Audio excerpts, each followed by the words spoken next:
evening, everyone.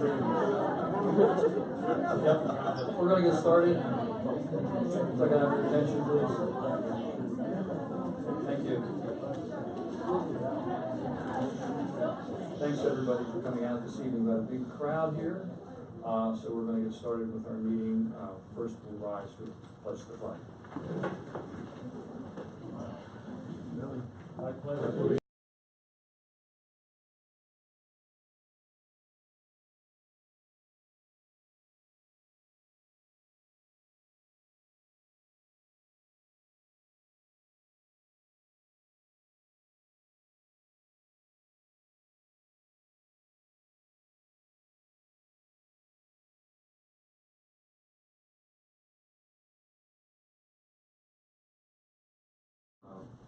Allow our superintendent to introduce our the folks who are here this evening, the high school cheerleaders.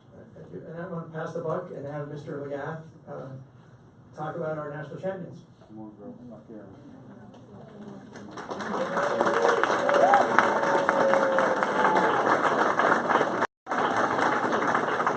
And you guys actually are going to turn and face the school board. And we can actually come around this way too, behind the chairs.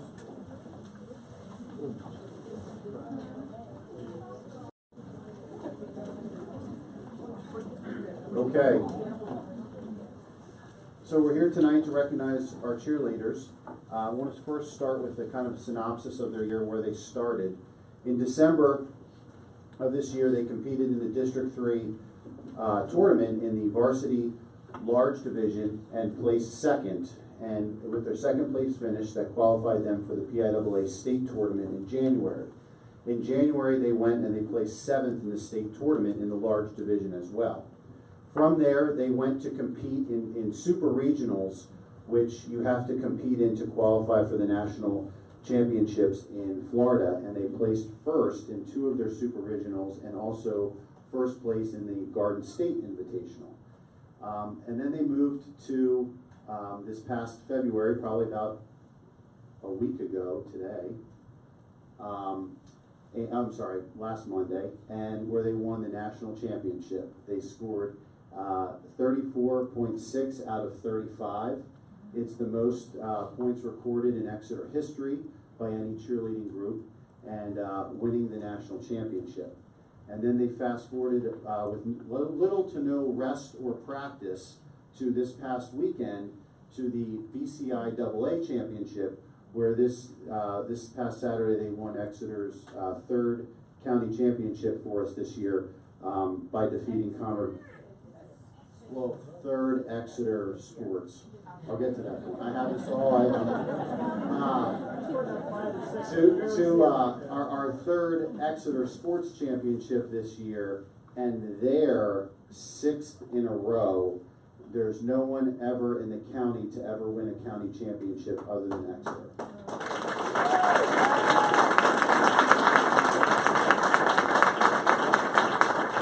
So we're here tonight to congratulate them, and they work so hard, and I had the pleasure of having them at the high school this fall, and I'd come in and try, just talk, and the coach would yell and tell me to get out, and I'd try to talk to them and get them all riled up, but I had to leave. But they stayed focused, and I was very impressed with how hard they work. And when you watch this routine, you can see how much energy, even when we were at the state tournament in Hershey in January, and the 3-minute performance they did, just drenched in sweat, and how much energy it takes to perform at this level is unbelievable. So we're gonna watch the national championship performance here right now, and after that I'm going to have the girls introduce themselves to you after that. I think these girls said that there's a board laptop that is connected to one of these boards. Yep, right up there. Right up here.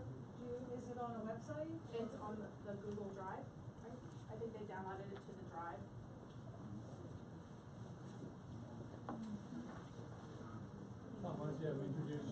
Yeah, why don't you guys introduce yourselves, and please say your name and what year you are. I'm Claudia Polly, I'm a senior. I'm Nancy Santana, I'm a sophomore. I'm Rachel Schwank, I'm also a sophomore. I'm Sierra Martin, I'm a sophomore. I'm Lakin Whitson, I'm a sophomore. I'm Emily Ainelli, I'm a junior. I'm Mariah Kroll, I'm a freshman. I'm Rebecca, I'm a freshman. Ashley Rittner, and I'm a freshman. I'm Kyla Hammock and I'm a sophomore. I'm Julie Mulligan and I'm a freshman. I'm Chloe Cloran, and I'm a freshman. I'm Marissa Ellington and I'm a sophomore. I'm Haley Moore, and I'm a junior. I'm Elizabeth Curtis and I'm a junior. I'm Eva Brown, I'm a senior. I'm Phoebe Alexander, and I'm a senior.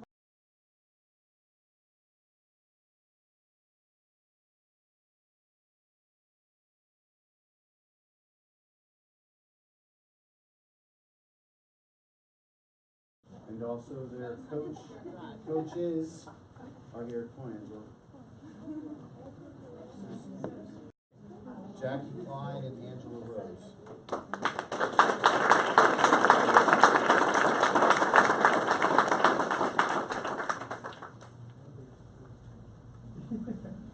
Do it live. Do it live.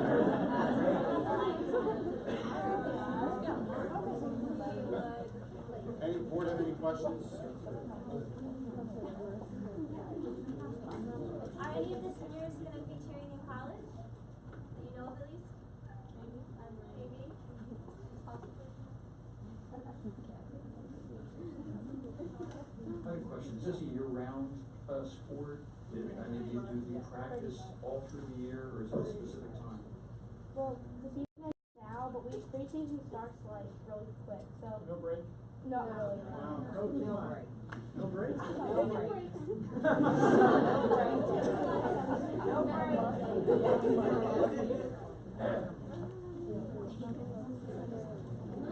Here we go.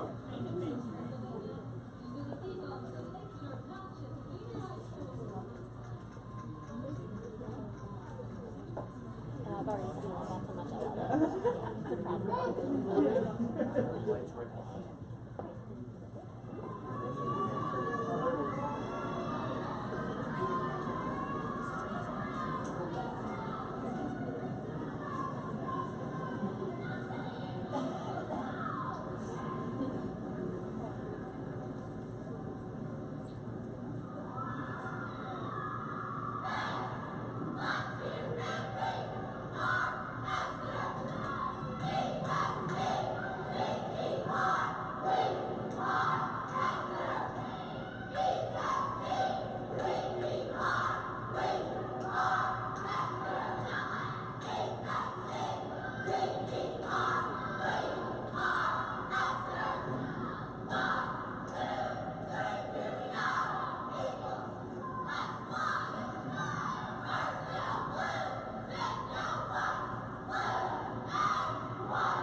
just had one question for the coaches, which is, what were the judges looking for? How do they judge something like that? They want you to hit your routine.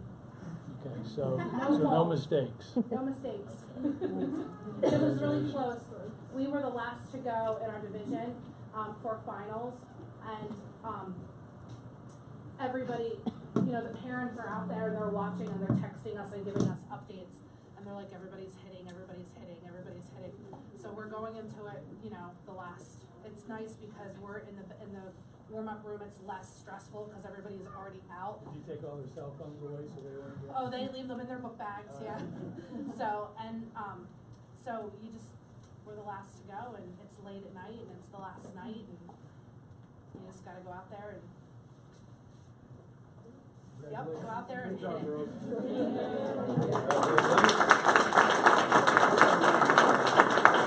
Really quick, how many of you guys were in the youth program for Exeter cheerleading? Were the ones who aren't raising your hand, I can only see one, but were you guys in a different youth program at a different school district? Yeah. Okay, thank you. And Exeter's the best, though, right? Thank you. All right, thank you. I'm going to take them for a picture. Yes. Nice. Thank you very much.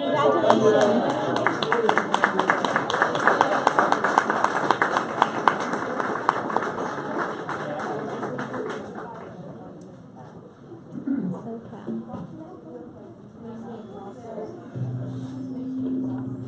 That's you, right? Is that going to do this all the time?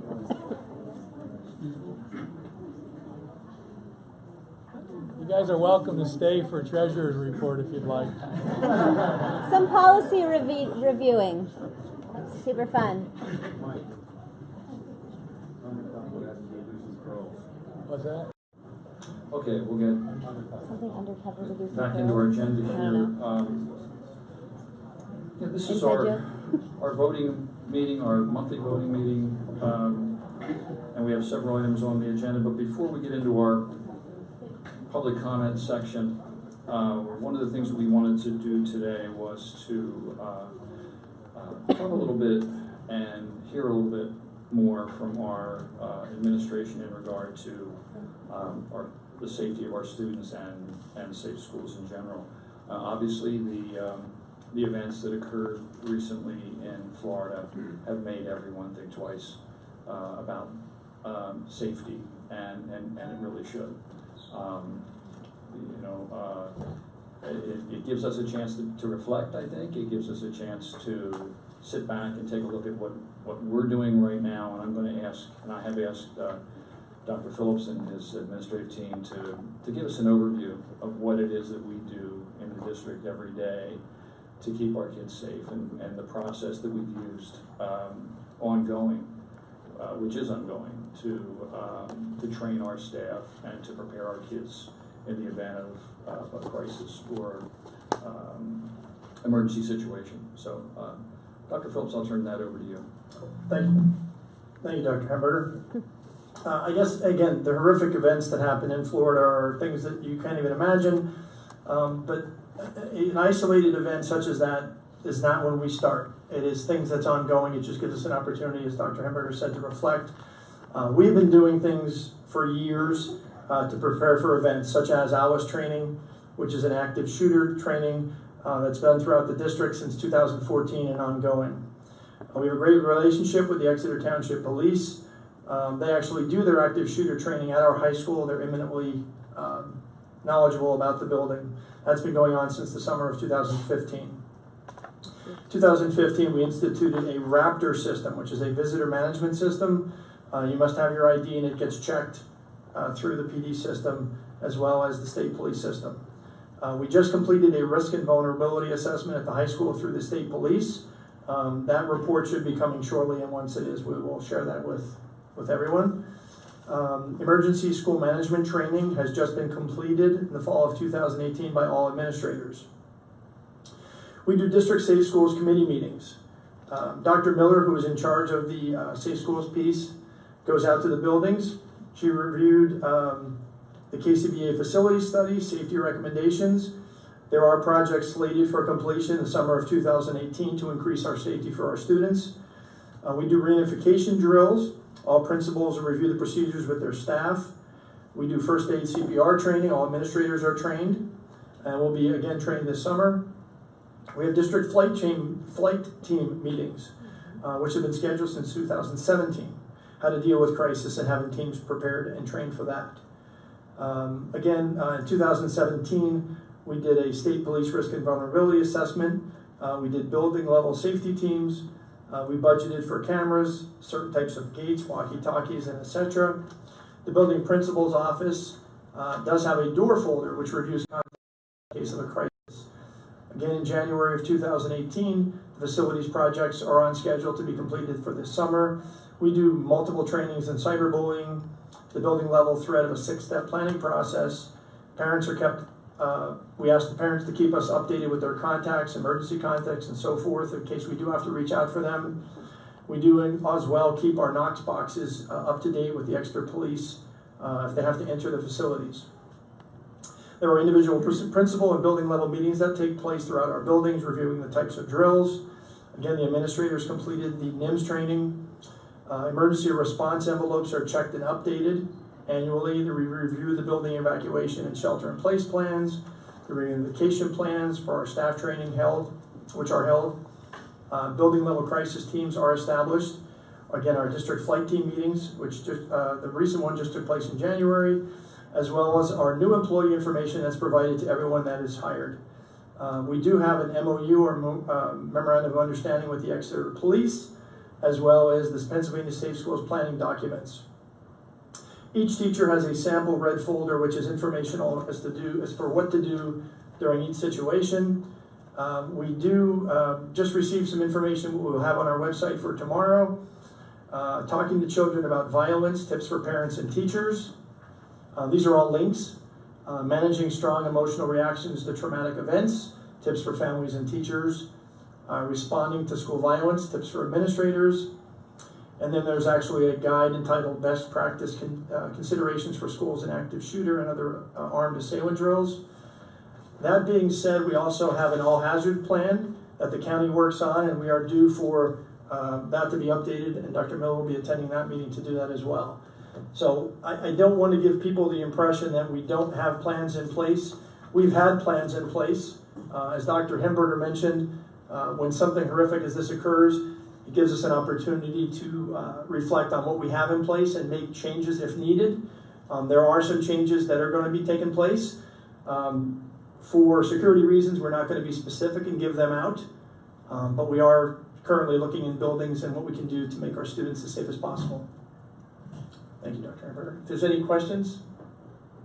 I just wanted to mention, I know at our most recent workshop meeting, we had a presentation from Mr. Flam, and we talked a little bit about the student assistance program and the services that are in place to help identify students who may be at risk, students who may potentially, require some therapeutic intervention.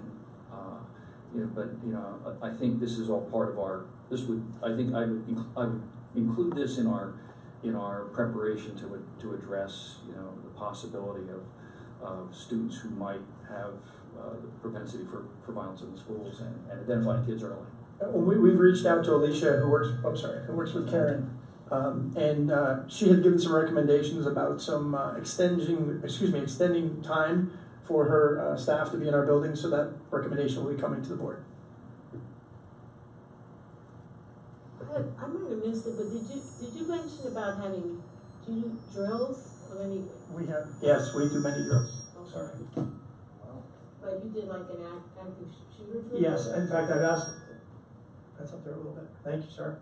Our building principals are here tonight. I've also asked Mr. Kane if you can come up and just talk a little bit briefly about some of the things that you're doing at the high school as far as drills and so forth. Before Mr. Kane comes up, what I would like to say is that everything you listed, every school in America is doing, and yet we're still not able to prevent an active shooter from coming into the school. And I think that it points to, and we've had some discussion amongst the school board about larger issues here that need.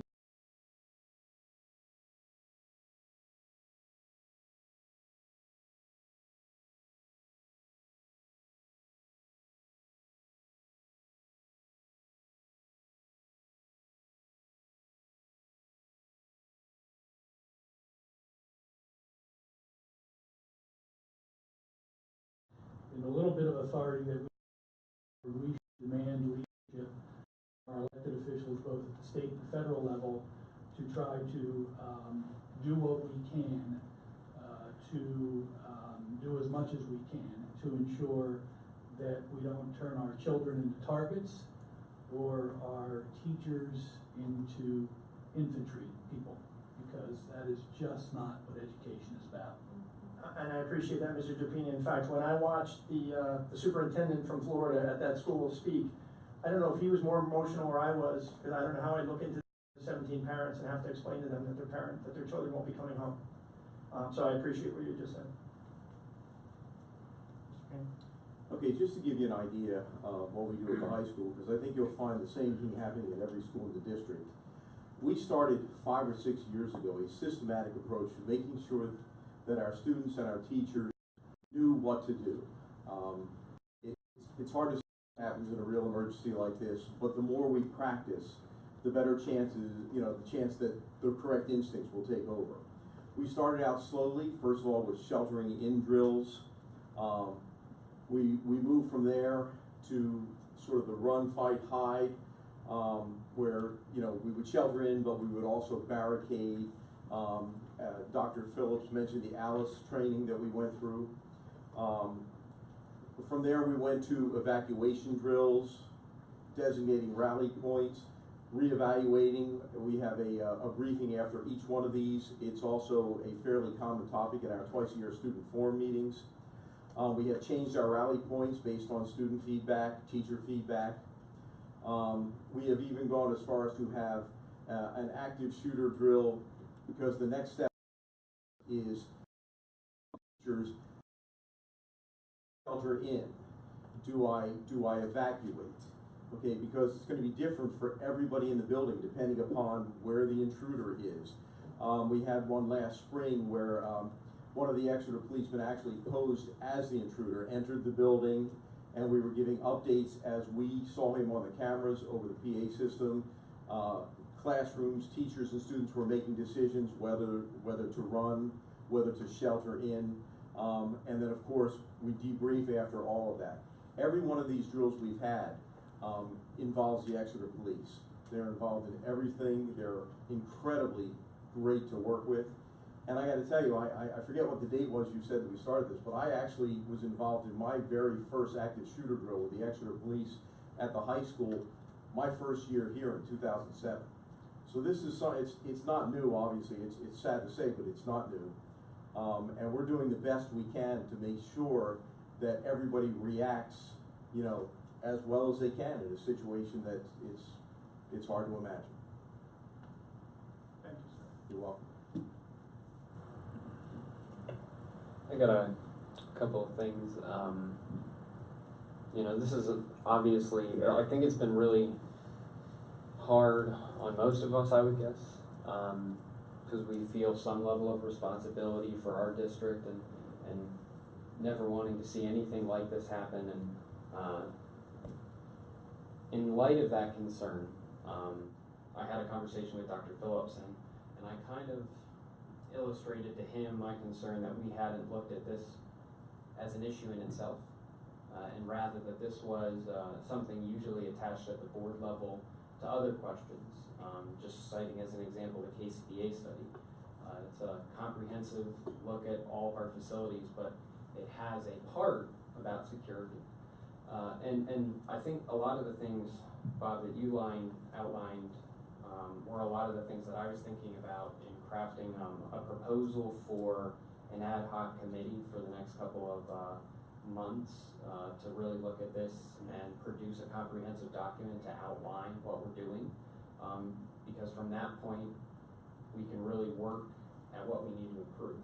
Because I think that there is an ongoing process like you're talking about, and I wasn't aware of all the resources that were kind of outlined not only by you, but by Mr. Kane, and I'm sure that Dr. Miller is aware of as well.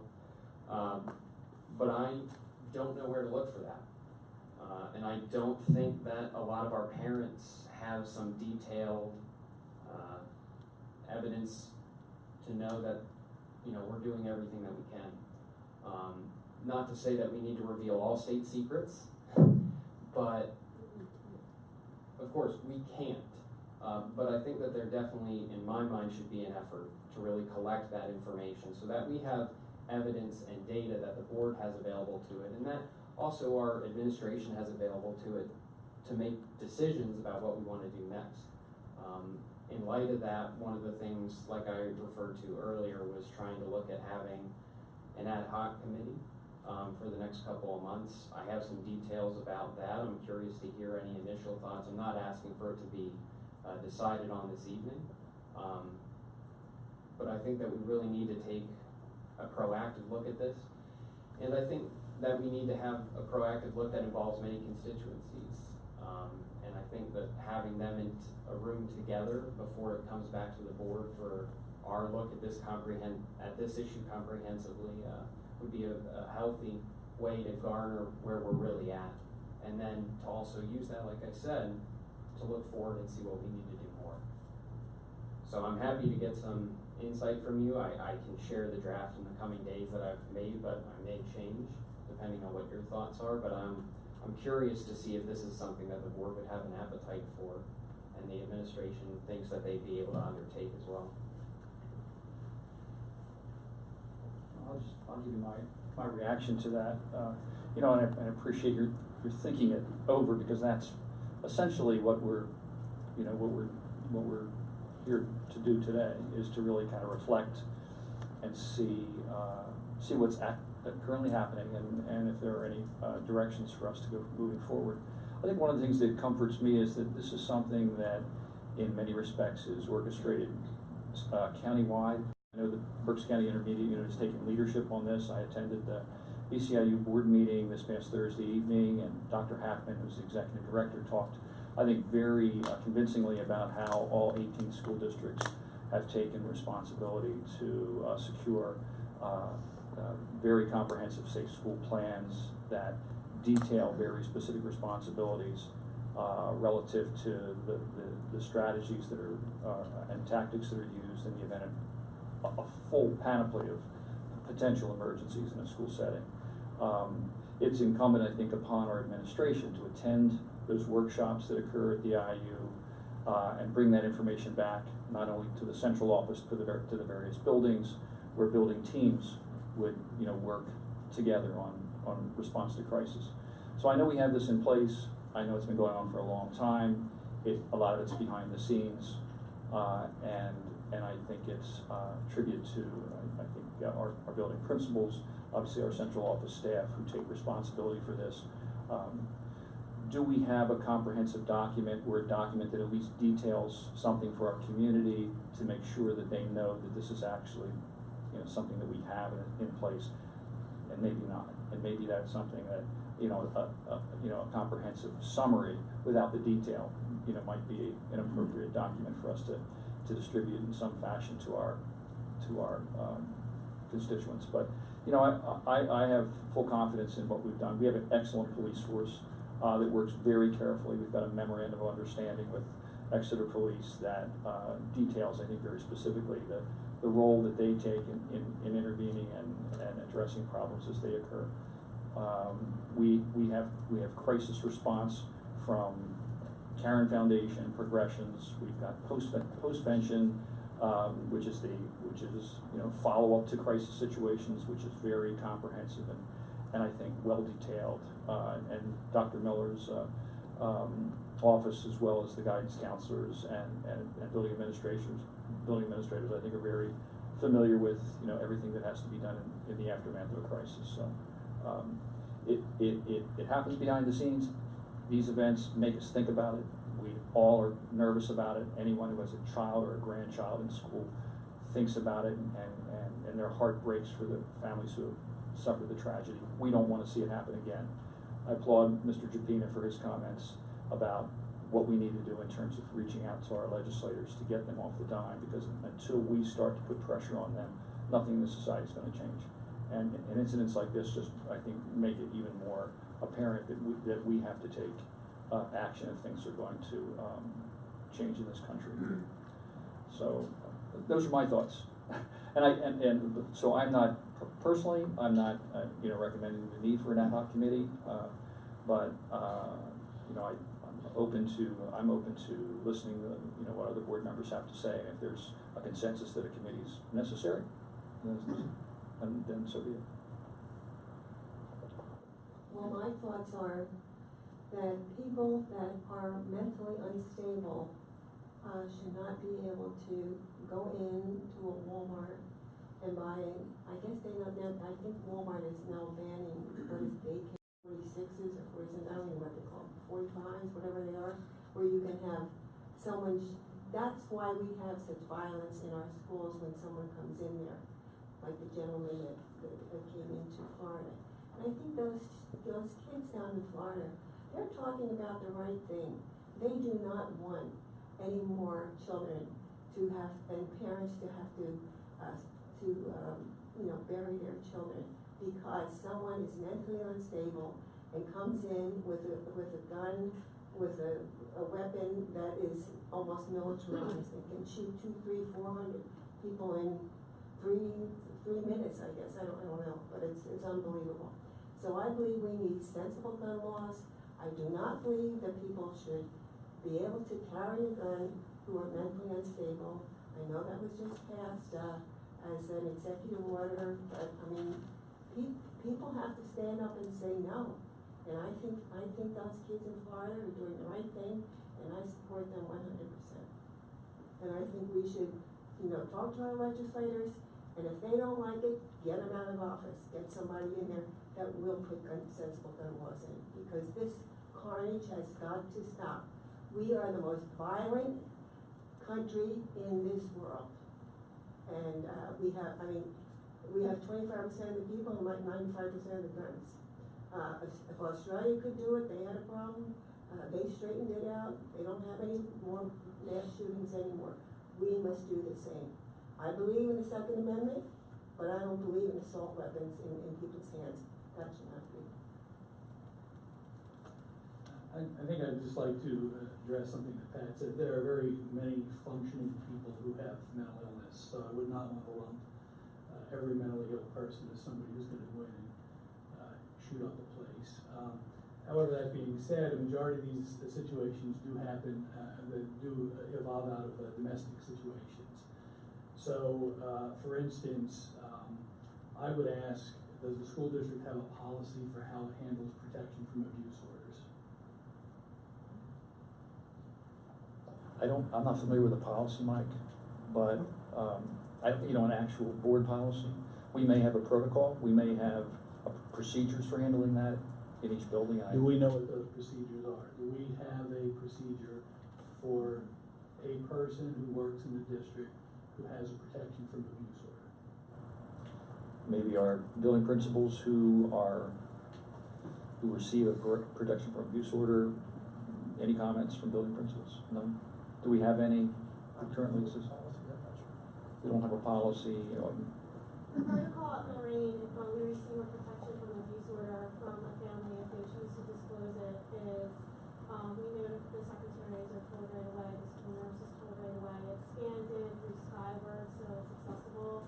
I also let the members of the team of the child that is involved know that this is going on, as well as the specialist, so that way we're on high alert or while we're outside, which is something that we do anyway if there's someone on the playgrounds that shouldn't be there.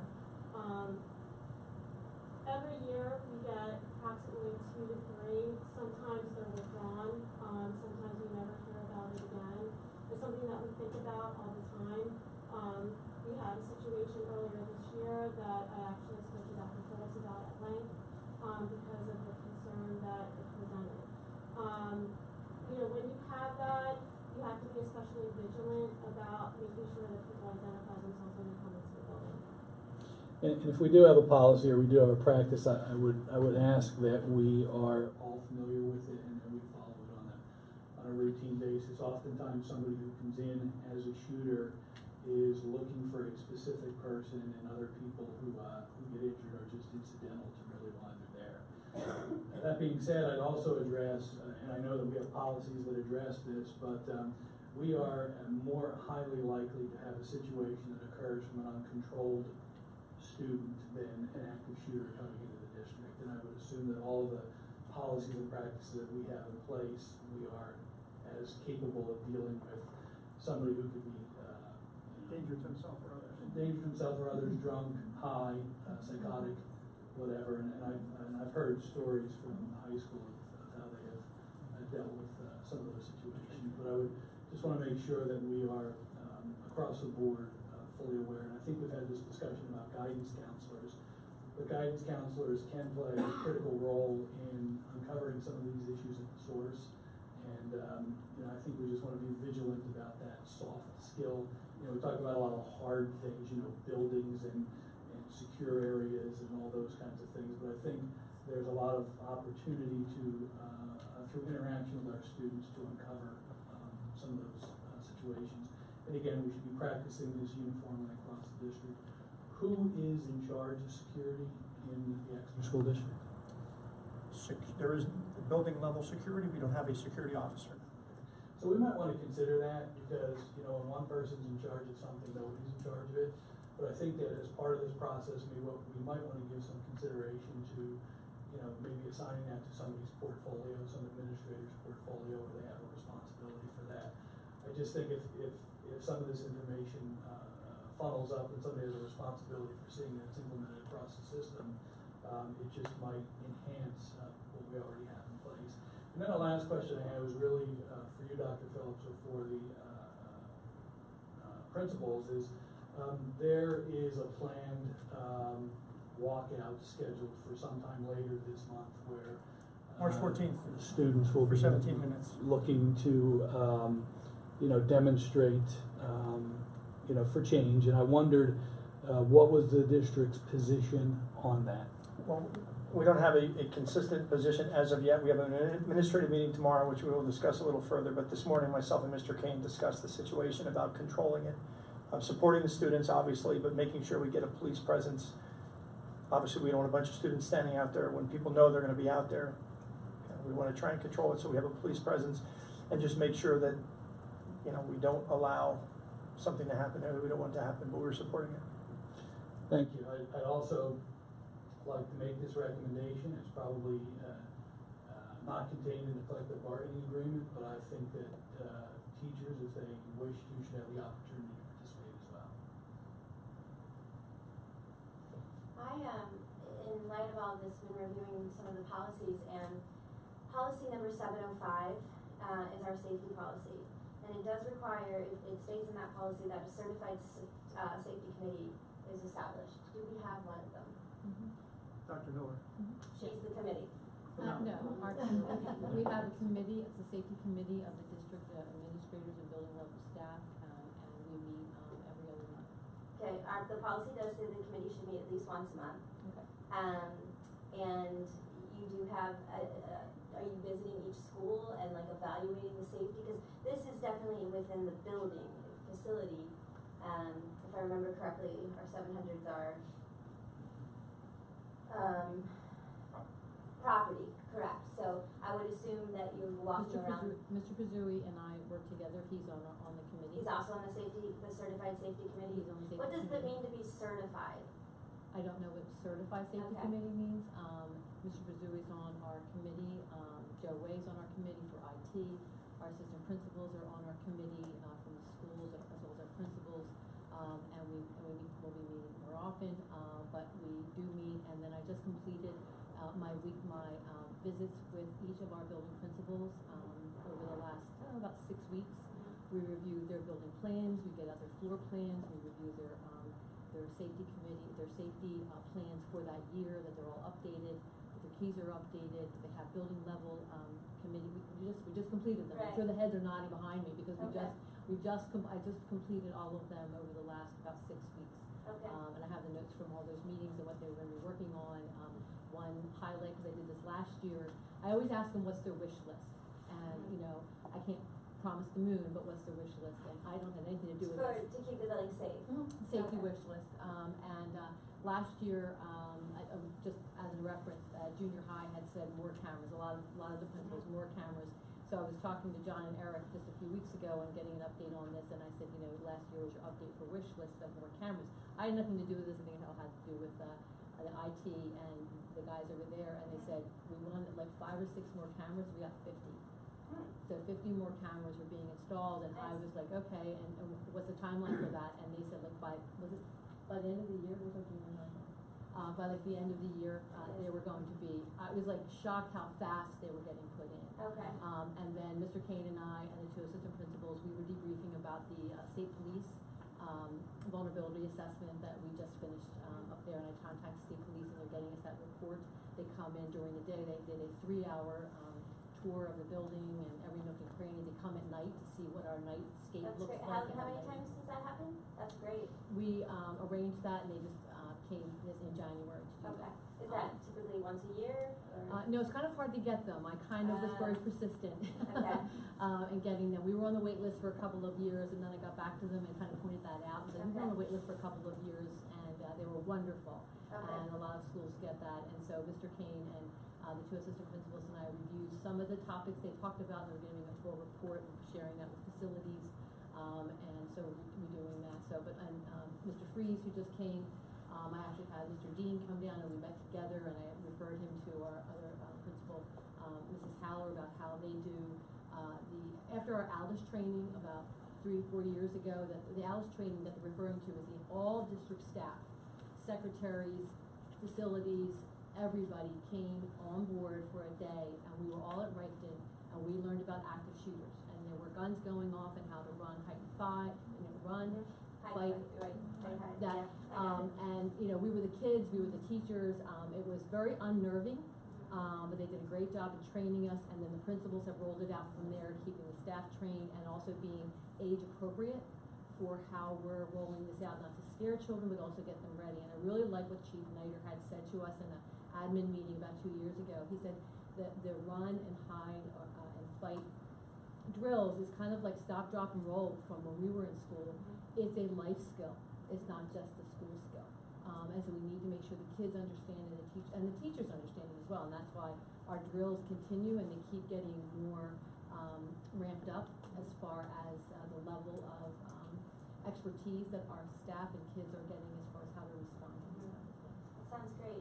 Yeah, my just concern is that whatever for policy number 705, the Certified Safety Committee, I personally, I appreciate what Hunter's saying, and if we already have some of this intact, then if they're meeting or should be meeting once a month, I would like to see the minutes personally as a board. I think that's appropriate that we're seeing what's yes, the minutes are right here. Okay. Well, how can we access those? Okay. And I would think that it would be important to do somewhat of a safety audit, walk around the building, have somebody on the outside, see how many ways you can get in, things like that, and use those kind of as the stepping stones of what we need to do then in each of those buildings to make sure they're safe. And again, that's facility, right? Hunter, am I correct? Property? That's a property policy. We're not just looking at property, obviously, we're also then looking at mental health of our students, and then what's going on inside. And I'm having trouble also finding policies in relation to that. I see the SAP policy, and in the student 200s, but I'm having trouble finding policies about what we're doing for the mental health of our students, as well as in the 800s operations. Certain school districts have policies titled emergency preparedness, and these are policies that happen in the event, and that would be where what Hunter is referring to, where the community would go, and what is our school doing, what is our school district doing in the event of an emergency, and that those policies are public record. So I think I'm referring to a policy in a different district, and it's 805, emergency preparedness, And I think that's critical. So those are just some of my recommendations. I'm not sure if an ad hoc committee is necessary. I think the district has what should be in place. I think that maybe we're missing some pieces and we need to tighten it up.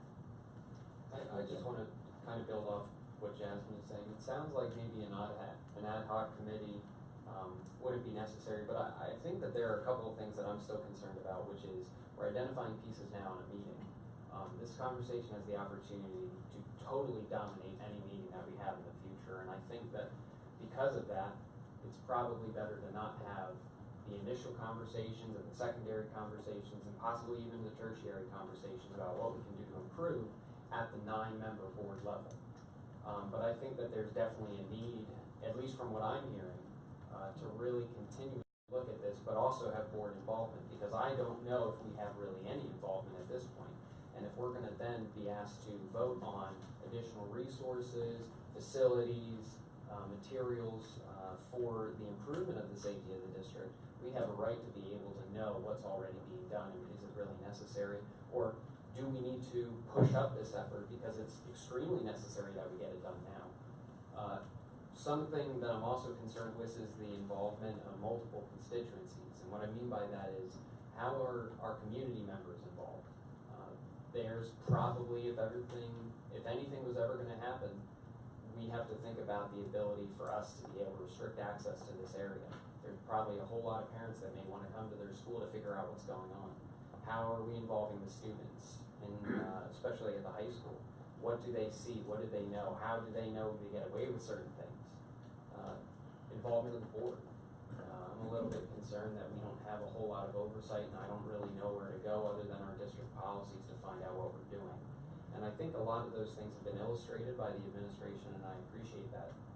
But I wonder if it would be appropriate to definitely compact that into something that's accessible to us, a public version that's accessible to the public, and then also an opportunity for us to have some genuine discussions without any rush on those discussions to try and figure out what we can do in the future. And I wonder how we can accomplish all those things without board involvement in a committee structure or a task force structure. And I'd like to see maybe some answers about how we can really prioritize and then report back about what we're going to be doing about this.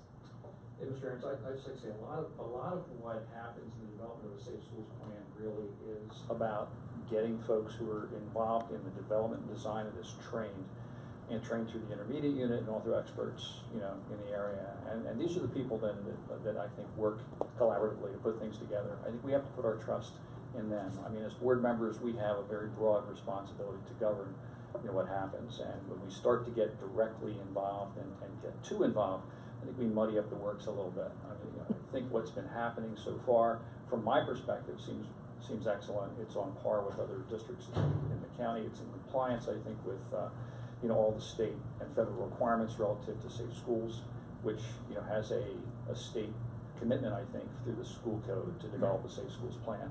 So all the components are in place.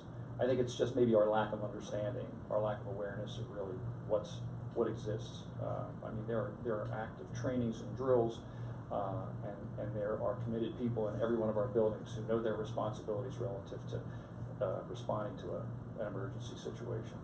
I don't think there's a whole lot of things that have to be revised or redesigned, but maybe learning more from people like Dr. Miller, who really is, I think, charged with the responsibility for overseeing the general Safe Schools program and making sure that she works with our building administrators and various teams to make sure it comes together. Well, I really appreciate your passion. This is a critical subject, there's no question. But I think our side of it is governance and not necessarily management, and this is where we rely upon the expertise that they've been able to develop, as they get more directly involved in Safe Schools planning. Dave, I'd just like to finish this by thanking everybody for what probably was some difficult weeks that you guys just went through dealing with your parents and with your students and trying to help them to understand what happened and how safe they are. And I don't think in a million years a lot of our staff expected that they might find themselves in these situations, but I appreciate all the efforts that have gone into keeping our students safe, and we should feel very confident that this district is doing all that it can. And again, I just want to thank you. Okay, we're gonna move on. Thanks everyone for the conversation and the presentations. Very helpful.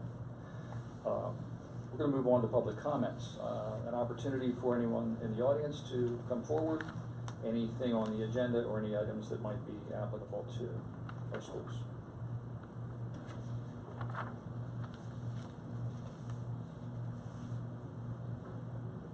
Okay, seeing none, we're gonna move to the next section of our agenda, which is board minutes.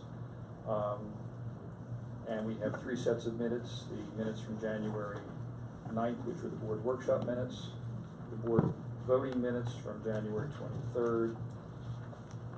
Oh, 2 sets of minutes, I'm sorry. And so I move that we, that the board approve the 2 sets of minutes in the agenda. Second. Motion and a second. Any discussion? All in favor, say aye. Aye. Opposed? Motion carries. Treasurer's report. Mrs. Paget. I move the treasurer's report for the financial statements for the period ending 1/31/2018. The following financial statements are attached: the year-to-date summary of revenue and expenditures, all funds, statement of assets, liabilities, and fund balances, payroll and fringe benefit summary, investment statements, and student activity and athletic fund. We have a motion and a second. Any discussion? All in favor, say aye. Aye. Opposed? Motion carries. Board policy, we have several policies that are on the agenda for second reading. Policy 208, policy 209, 209.1, 210, 210.1, and that's it. And then we have several policies as well that were up for first reading. That means that this is the initial approval. There'll be further review and opportunity for comment for the next month until the next board meeting. And those include policy 209.2, diabetes management, 212, reporting student progress, 215, promotion and retention, 216, student records, 217, graduation, 218, discipline, 808.1, meal charges, and we have a final policy, 211, which is student accident insurance, which will simply be a review of policy and not a revision, just an approval for review. So I move that those policies in the agenda move forward. Second. We have a motion and a second. Any discussion about policies? Yes? So on 208, the withdrawal from school, 208, the withdrawal from school, what is the process, or what happens with students withdrawing? Do they always meet with someone like the school counselor, or before the students who are over compulsory age, and they want to withdraw, to drop out? Yeah, I mean, I think the policy indicates that any student who's expressed an intention, who has not yet received a diploma, who's expressed an interest in withdrawing from school, receive counseling from the guidance office. That Okay, so any student that would come in or indicate that they want to leave school, they're gonna meet Part of the this process. student? Yeah, that would be part of the process, would be an opportunity to meet with the guy, or a requirement that the guidance counselor meet with the student and try to work with that student to convince them to stay in school. Provide options. Yeah, provide options, yeah. Any other questions? Dr. Mr. Phillips, Ray. do we, I'm sorry. Ms. Fager. Dr. Phillips, do we have many students from the high school that want to withdraw, or? There's very few. Mr. Kane, would you say numbers one hand? Or me? The numbers would be on one hand for Yeah. students withdrawal? Yes. Well, I'm very thankful for that. When it's down to 0, I'll be really happy. We're trying. Mr. Brigg. On the first reading of the policy 212, reporting student progress. I noticed that we are now removing the comment, both student, parent, guardian shall receive ample warning. We're going to put in language that refers to the online student information system. I'm wondering if we find that for some reason or another that we're not really getting any kind of response out of that, is there any outreach to the parents to make sure that they're aware of what's going on in case they're, for some reason out of touch with that online system? Well, I would say there are many outreaches from teachers and administrators that take place as well with this policy, just informally. Just as in a different interpretation, I think it's really addressing that in where it says current academic status, comma, providing ample warning of pending grade or failure, comma. I read that to mean that we're going to continue to do what we're already doing. We're just also adding those other things like online accessibility, or at the end here where it says, or one that would add adversely affect the student's academic status. So my reading of that was to mean that we're going to continue doing what we're doing. I guess it could also mean, though, that you're only going to do that through the online system, which I think is what you're asking that we That's not exactly do. what I'm reading. There were review by principals of the language of the letter that would go home as well, that would indicate. Okay, in as long as danger. there's some type of outreach, beyond this, which really does read that it's only through the electronic system. Yeah, I would say too, this is a policy that is more skeletal, and as you're reading here, you'll see that there are administrative regulations that need to be developed by the superintendent, and that's where you see a lot more specificity in regard to procedures that would be followed. And when we get to the administrative regulations, my understanding is they'll be attached to the actual policy online, so you'll be able to see those. But those are not approved by the board; those are simply developed by the administrative team and approved by the superintendent. Any other questions about policies? Okay. So we have a motion and a second. All in favor, say aye. Aye. Opposed? Motion carries.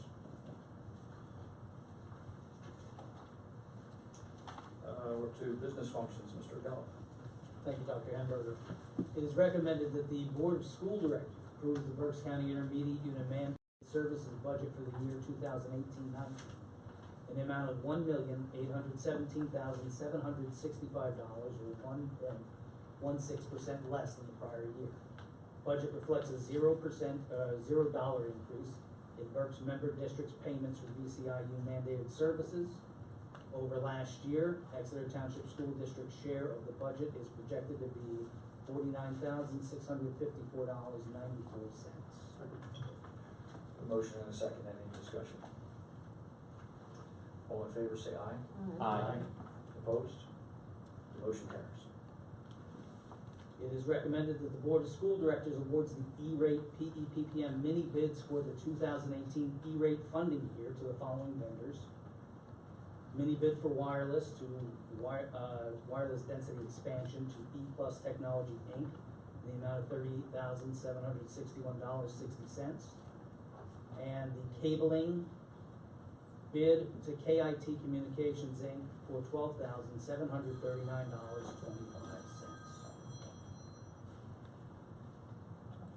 Motion, is there a second? The motion and a second, any discussion? I do have a Mr. question. Okay, Mr. Gill. How many bids did we get on each of these?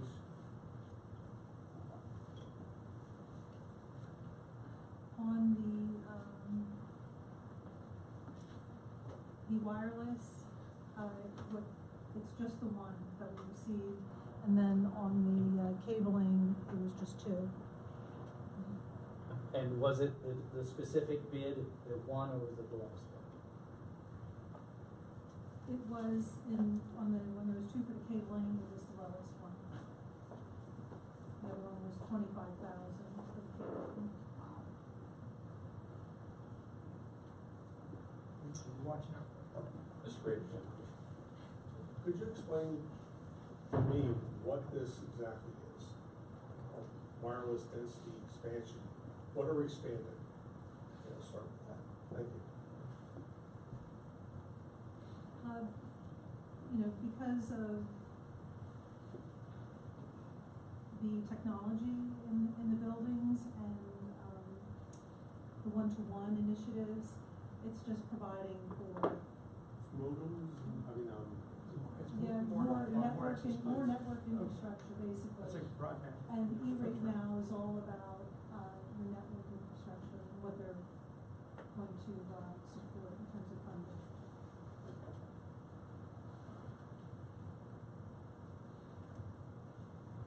Any further discussion? All in favor say aye. Aye. Opposed? The motion carries. It's recommended the Board of School Directors approves budget transfers for the month of January 2018 in the amount of $505,112.07.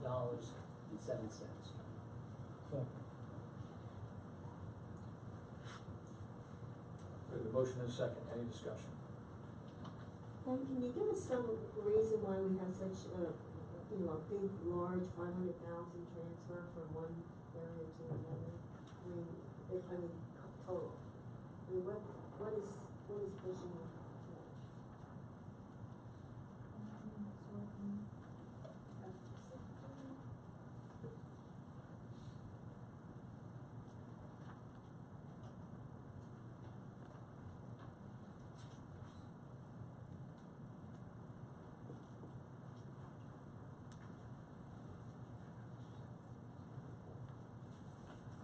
I put down. Yeah, the largest ones, really, and are not, this is more of a reclassification between, account coding. We, our Ready to Learn grant, we're not necessarily moving across function or object, we're really just recategorizing it, to be non-year specific. So it's not technically a budget transfer, but we actually record when we are moving, budget amounts, from one account to the next. So, a budget transfer occurs when you're moving between functions or departments, or between objects. But, these are really, some of these are really budget revisions when you're moving between accounts. Okay, thank you. Or years. Any further questions? All in favor say aye. Aye. Opposed? The motion carries. Personnel Committee, Mr. Japino. Thank you, Dr. Hamburger. I'm going to try and fly through these pretty quickly, so stop me if anybody has any questions. It is recommended the Board of School Directors approves or ratifies the following resignations in support staff, extracurricular staff, certificated substitutes. Any discussion? All in favor say aye. Aye. Opposed? Motion carries.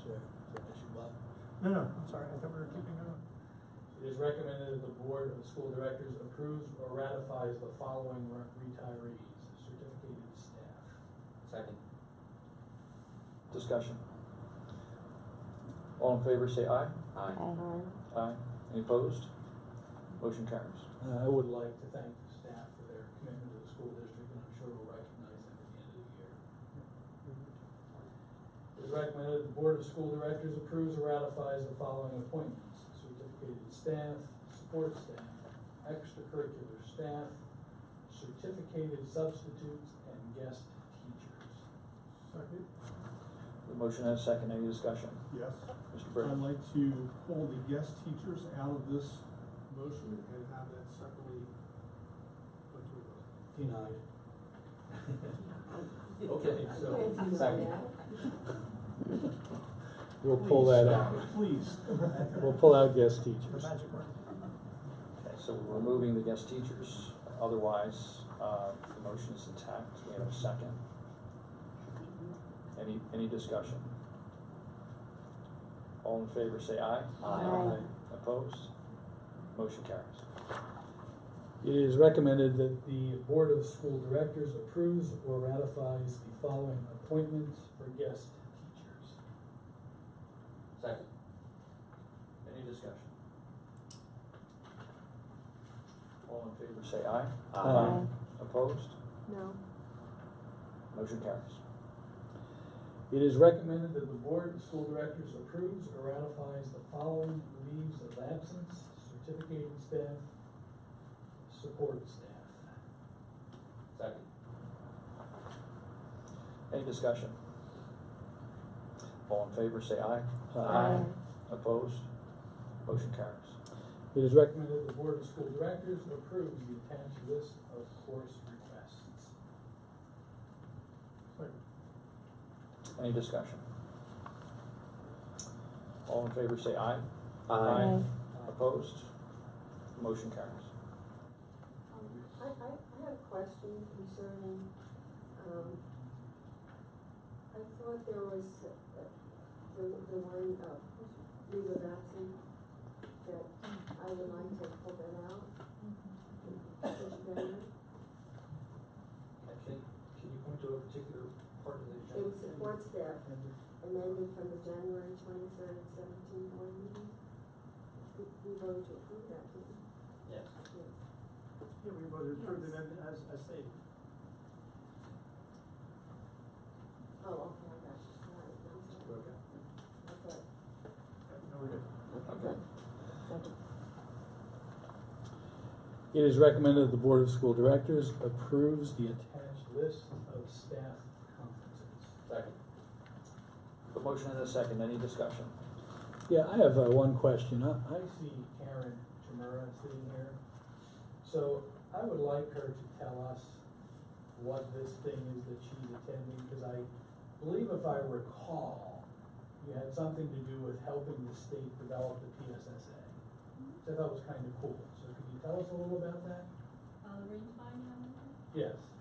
Yes, I've been working with PSSA now for about 10 years, and if you're not aware of it, Pennsylvania is one of the few states that actually allows real teachers to serve on the committee, and I actually get to see all the questions, and I have to pay the questions. That's called New Item Review, so I've served on the New Item Review. By the time a question is written by the DRC, which is out in Minnesota, it takes 4 years for a question to become functional. It has to go through committee after committee after committee. So it goes to New Item Review, we have to okay it, then it has to go and it's tested on the test, field tested. Then we have to go back to committee and see how the data came up on that question. And then we have something called TDAs in Pennsylvania, text dependent analysis. We're the only state that has those on our state test, where the students have to give text evidence and they write a 3-page, 5-paragraph essay responding to text, where they have to give evidence. We started the practice when the new Common Core test came in, so we had to do a lot of preliminary work looking at the questions, because we're the only state that actually does it. I was honored to actually serve on the first committee that actually wrote the questions. I was on the first committee that set the standards, how to grade the questions, if they're advanced, proficient, or not so proficient, basic, the 4, 3, 2, 1. And then ever since, they pull us back, the same committee, so we're consistent. Just so you know that I share everything with the staff. I do workshops for Exeter, and I give anything that's not, I can't obviously give questions out and tell what the questions are going to be like that. But actually about 3 years in a row now, every TDA question that has shown up on the 5th and 6th grade PSSA test, I've written the questions. So I really enjoy the work. It really gives me insight into that. And along with this, hopefully if we don't have to extend school to the next week, June 12th to the 15th, keep our fingers crossed, I'm going back down to Harrisburg because I've been invited to do the ELA. They're going to reevaluate our standards for our ELA test. And I've been invited to serve on the committee to actually look at the ELA standards that we have on the PSSA right now and see if they're valid the way they stand. So I'm looking forward to that work in June, and I already contacted Julie Klein, and she wants me to come back and share what we find out on that committee. But I think Exeter does an excellent job on the text dependent analysis. We're way up there, because when I grade them for the state, I might look at 1,000 papers that week. They pull a sampling in from all over Pennsylvania. I read about 1,000 papers, it's called range finding, because we pick the ranges, this would be the papers, the model papers for 4s, 3s, 2s, and 1s. So by the end of the week, we have piles and piles of papers, and that's what they take back to grade, all the hand grade all the papers in the state of Pennsylvania. And I get to share that with our staff, so we know what the state needs for 4, 3, 2, 1. And Exeter does, we're like an 80% house for that. And across Pennsylvania, right now in 5th grade, there's only 8% of 5th graders that get proficient or advanced on the Texas Pen analysis. And we're way ahead of those odds. So we're way ahead of the game on that. So it's my pleasure to serve and help Exeter in any way I can. Congratulations and thank you. And your husband still hasn't answered my email about what it feels like to be the second smartest person in the house. Yeah, so he's still the second one. Well, thank you. I really appreciate your support on all this, to help, helping me serve to help the district out, so. Thanks for that very extensive description, very helpful. Okay, I think we're up to student functions. Do we vote? I don't think we approved. Oh, we didn't vote on that? Oh, I'm sorry. I'm sorry, Dr. Hamburger, I do have a You got me off track a little question. bit. I do have a question. Yeah, go right ahead. On the Limitless Learning Conference in Hershey, we have 3 people going. We're approving 1 tonight, but there's already 2 going. Is that like overkill? Is it sending too many people, spending too much money? It said limitless, right? My bad. To infinity.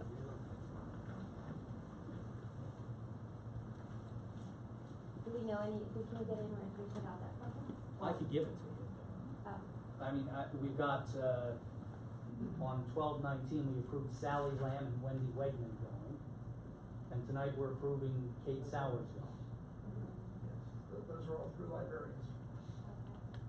So can 1 go and bring the info back, or must all 3 go? Well, they're at different levels. So I don't know, I mean, they're at different levels. Kate Sowers is, Junior high. So I'm not sure, different levels would probably have different topics and different conferences. That sound right to you, Mr. Flynn? I think you did. For limitless learning, we're sending some librarians across the content areas from elementary as well as junior high and so forth. I would assume that those conferences are specific to their grade levels. Right. So it wouldn't be as much as sending 1 who could come and bring back all the information. What time does the conference run till, every day? I don't have that information. I'm wondering why we need lodging in Hershey unless it's something where there's evening events until 10 o'clock, 11 o'clock. Because if it ends earlier in the day, I mean, Hershey's really not that far away. Or in this case, Hershey. I mean, I've gone to Hershey and back many times for meetings in one day and then hit all the other meetings, so. I will get you the information on the breakdown of the conference. Sometimes there are evening. There's quite a bit, events. so we can still check on that. Just wondering. Any further discussion? Okay, all in favor, say aye.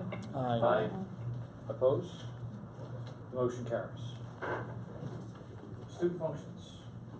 Mrs. Stratton. It is reported that the field trips below within the 60-mile radius have been approved. There are 19 of those listed. Not necessary. Oh, did you want to read them? No, I'm not reading all 19 unless people really want me to. It is recommended that the Board of School Directors approve the request of, and I apologize, I'm not sure that I'm going to pronounce this correctly, Michael Del Prior, doctoral candidate of Wilkes University, to work with our high school assistant principals as he conducts research as part of his dissertation. Second. Any discussion? Is he an Exeter employee? No, he's asked to work with one of our employees and they have consented. Do you know what the dissertation is going to be on? I believe it has something to do with high school assistant principals because it deals with early, actually Mr. Isselman will be working on it because you have to be in the first 30 years as an assistant principal. So Mr. Dean aged out of that group. So it has to when you move into the assistant principal role and what the difficulties that you work with. experiencing many difficulties? I'm actually ineligible as well, so I had to email the candidate today to tell him that. So neither one of us will be participating. Oh, okay, well then, we don't have to approve this. Cancel. Right. So he's aware of that though, then, Mr. Usman? He is, yes, he replied back today. All right, moving on. It is recommended that the Board of School Directors approves the revised 2017-2018 school calendar. And to clarify, we spoke of this last week. This was the addition of the February 16th and the April 2nd date changes. Second. Actually, I'm gonna say something about that. I'm not comfortable with this, and I mean, I don't know what my options are at this point because the 16th is passed, but I will be voting no. I'm not sure if it does anything, but I'm not comfortable with the changes to the calendar the way it happened. So I want to share that. What are your reservations?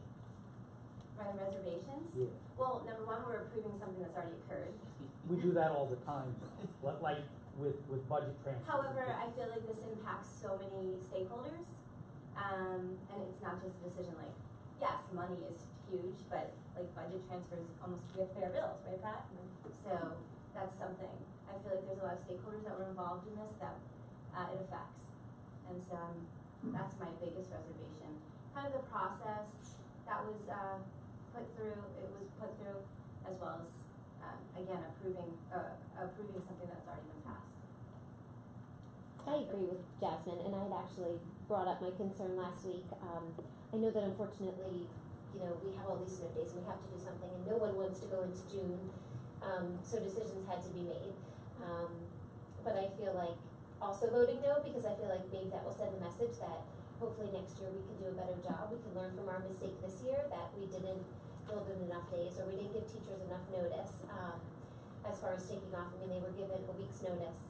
We discussed it last week about how people found out. They found out through their students or their child. They found out, or they found out through Facebook versus some of the other means. So I'm going to vote no, just from the standpoint that I think just making us a little bit more aware of how we could do things better. It occurred. My kids went to school. They learned that day, and they're going to be late on the April 2nd because we already have a doctor appointment planned, and that's just the way that it is, and I'm okay with that. But just being aware of families. I was talking to Dr. Hamburger about this.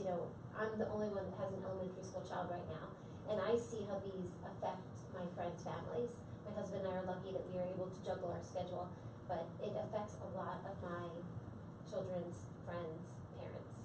And for that, I apologize to them because this is hard on us to make these decisions, but it's harder on those families that have to come up with changes of plans and very quickly. I think I agree with the reason stated, which is it's going to be easier teaching during the year than at the end of the year when they've already checked out. So, I mean, what else could have been done? Jerry, I agree with you, and as an educator, completely. However, those things have to be stated previously. It has to be in the calendar that these would be potential snow makeup days. Weren't they? No. Didn't we determine that last week? I think one of them is listed in a policy, but that's not regularly attached to the calendar, which is the confusion. Yeah. Right, yeah. All the listed snow days were used up. Correct. And the decision was to make an instructional decision to go to the other days we had available rather than tack them on at the end. Because at this point, we have no other alternatives. Every snow day from this point forward will be tacked on at the end. Correct, and that's usually what the calendar states, that these are snow makeup Days, any additional days will be tacked on to the end. And that is stakeholders are aware of that. The teachers, the staff, the parents, and it's unfortunate. No one wants to go into June, and yes, students have somewhat checked out, but that's what's established. And when you have established a calendar, unfortunately, I was not a part of the board to establish the calendar in the previous years, but that was the established calendar. That's what we go by. And I just feel that there were too many decisions made rash, hastily, and too many stakeholders involved that weren't involved in the decision making, but have to now deal with the consequence of it. And I don't know what we can do as far as I agree with Michelle is that this is it should definitely be a learning experience, and we need to do better.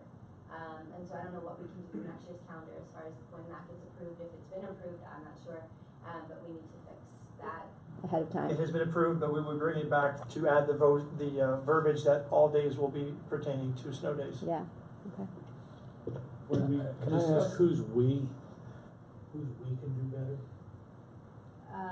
Whoever approves makes and approves the calendar, so, we? I don't know, I'm not sure. This, I've never, as a school board, did we approve the 2018? All calendars approved by the school. We did approve it, however, it is given to us by the administration, and we go upon their guidance, hopefully that it's what we want to work with. Can anyone state what meeting that was approved? I think we approved that in January, It was, if I recall correctly, but it may be a mistake. yeah, I'll have to go back and check that, but I'd appreciate if we could revisit that. One thing I wanted to comment on, actually two comments. First is, last week when we discussed this, though it does indicate now on the bottom left where the snow makeup days, the modifications to the calendar really do not reflect easily to quickly pick up on things that are happening. And we had a conversation regarding some kind of color coding, so you can easily pull that out, just as we have the orange, the tan, the blue, the red, every other color of the rainbow. I thought one of the comments we had was, can we somehow illustrate that so you can quickly look at this and understand it? Second, I think the date of April 2nd may not have been in the original snow makeup days and was buried in a policy. So therefore, parents who are planning long vacation weekends with their children, or maybe traveling out of town for Easter holiday, now have to somehow feel guilty about having their child miss school, which I think is out of line because it's just not right. Because it's a policy, it's not something even in the calendar. And I think that is, for many individuals, a time that will travel, they have relatives around state. So I just think that, as Jasmine pointed out, and Michelle pointed out, that I think that there are some items in our calendar that need to be reflected on in our policies to make sure that we're identifying the needs of families, especially when we have, in many cases, two working adults with their children going to school, that they have to now modify a lot of their plans to accommodate this. And time with your children growing up is very limited. And Jim, I'd like to add to that, and the educators that work in the district, they have the same issues. And I feel as if it were stated to me that end of the year, I wouldn't plan my vacation June 10th or June 12th in knowing that might happen, or I plan it to be flexible. But if I knew at April 2nd I was going to have off and go visit family as an educator, I would have already done that. And that's what I mean as far as stakeholders, the parents, the community members, the educators, the staff that work in the district as well. The staff was involved in the discussion and we came to an understanding so they would not be harmed by any agreement. Well, don't we have a concern if we attach them at the end of the year, then the seniors who are graduating, that could mess that up, and we have to apply for going to the Santana Center, No, we would graduate on June 7th, period. That will be our graduation day. So it would still be okay? Yeah, one of the So things if you would have attached as the makeup day. No, the seniors won't, they get to leave after they get Right, their graduation with their diploma. Well, and Pat, what I'm saying is that's fine. I'm not saying we should always add studies to the end of the year. I'm just saying it needs to be established and we follow what's been in the calendar established in August or whenever that calendar goes out. That's what we need to follow. And making changes a week before is somewhat irrational. And I understand, some of the decision making, but I don't know that everyone was considered. And I remember Michelle had brought up a month ago, if not more, at another meeting when this calendar came up, about adding those snow days to February 16th, 2 other days, and she was basically shut down about that. So they know we have those days for a PD time or whatever time, and we could, had we just made that decision then, that would have given the stakeholders much more time to prepare and make arrangements and changes to their schedules. But again, it is what it is. We're voting on something that's already passed. The decision's been made, but I feel fairly strongly about it. Dr. Phillips, as a quick clarification, what are the ramifications if this vote would fail? Would it be that one of the days would... February 16th is already passed. Well, so there's we did have a board meeting through that process. the other ramification would be we would not come to school on April 2nd, and we would already be in school on June 12th. I'm sorry, June 11th and June 12th would be the flex day. Okay. And then any snow days prior will get us 13th, 14th, 15th, and into the 20th.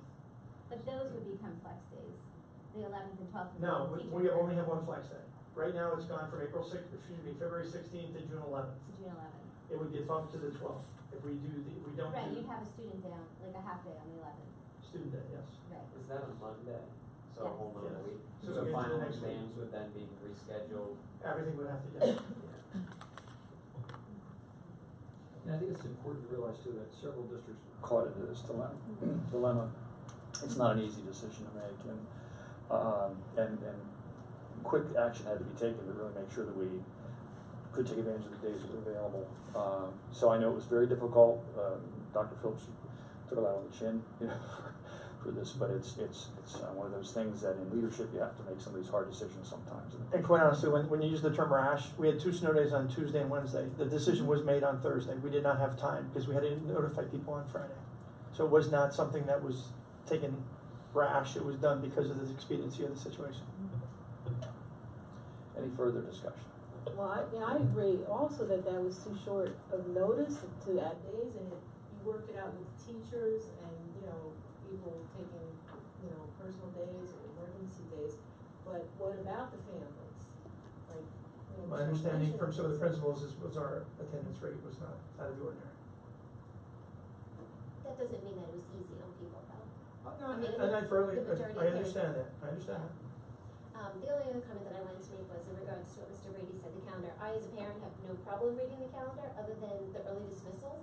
I feel like that's a little confusing at the bottom. I never know if it's because sometimes we have those like 1 o'clock dismissal for elementary, the 1 o'clock dismissals versus like the, I don't even know what time, I just know what time my kids get home from school, the 2-something dismissals. And I feel like that could be clarified a lot better on there. And not only that, but we've heard from parents that they don't necessarily like that system. So there's some other options that we're looking at right now that we may float out to parents and see how they like it. The concern would be if you've been in, and we've been doing this apparently for many years here, you have your sitter set for, let's say 1:30 is on 1 week, and then 2 weeks later it's 1:30. If we go to a half-day model, can you get that same sitter 1 time a month? We could look at full days for in-service day. I mean, there's things we can look at and poll the parents to see what they would feel is the best. I like the full day option. But I agree, and like, I've said it a million times, no matter what you do, you're not gonna please everyone, and we know that, but, the full day option I like, because you're losing a lot less instruction time by doing that versus taking a half a day away. Well, again, there's many options we're gonna continue with. The reason that we moved to the particular model we have now was in order that we could have a continual ability for teachers to be caught up on things as they went along. That was something we decided on, I think about 4 years ago, 5 years ago, because we found that the full day model was not working to be able to be interactive, especially as new programs were moving out, specifically the math programs that moved in to the K through 4 grade. We wanted to make sure that things were really being handled in a proactive way, that teachers could help each other along and guide them through what was happening there. And that makes total sense. So then I would say at this point, and maybe this has already been done, have we checked back in with those teachers and said, do you still feel that way? Do you feel like this is working? Because I think getting their perspective, obviously getting the principal's take on it and administration's take is important, but, I'd like to talk to those teachers and see what they think about it. How do they feel? We'll be looking at all stakeholders when we go through the process. Call the question. Any objection to calling the question? Okay. All in favor, say aye. Aye. Opposed? No. Can I have a show of hands for those no's? I'm sorry. 1, 2, 3. Is it 4? Okay. Motion carries. Thank you. It is recommended that the Board of School Directors approves a tuition agreement between Bucksmont Academy and Exeter Township School District for special education services for the student listed for the 2017-18 school year at the cost listed and the estimated annual tuition at the daily rate of $22,366. Second. Any discussion? Yes. Mr. Brady? And not specifically on this student, but do we have a summary of total costs per year for all of our special education programs outside the building? Yes. it's all tracked in the specific object codes and during our budget presentation, I should give that to you. Yeah, I didn't know if we have if there's a way of getting some kind of number on that. I think I asked about that about a month ago. We have, because we have the amount of students that are out of. No, what I'm saying, can we have it? No, sure, we know Right, exactly. and I think that when you did ask, this is at our budget meeting, when we go into more detail, we'll provide that, and we just met with special ed last week, and, we're working together to get a better estimate of where we are now and where we think we'll be at the end of the year, so we'll have that in March. Any further discussion? So is this student just coming to our school now, or have they been here since September?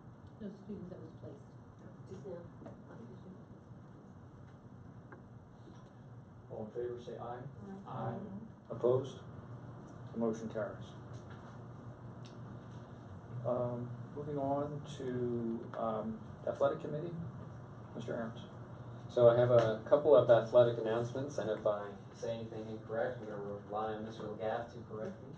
But boys basketball is finishing up a fairly successful season, including a playoff win over Wilson, which I'm sure everybody should be proud of, if not everybody isn't proud of. This Thursday they'll have, I believe, their final game of the season against Conrad Weiser here at Exeter for the consolation bracket for the District 3. Is that correct? Yep. District 3 boys basketball. If we win, we keep going. If we win, we keep going. So hopefully it is not our last game. It won't be our last game. I can feel it. It won't be our last game.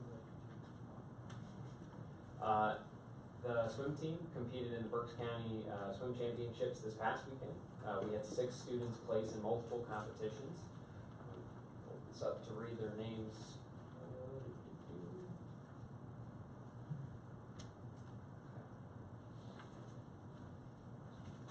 So Luke Scaboria placed first place in the 200-meter freestyle.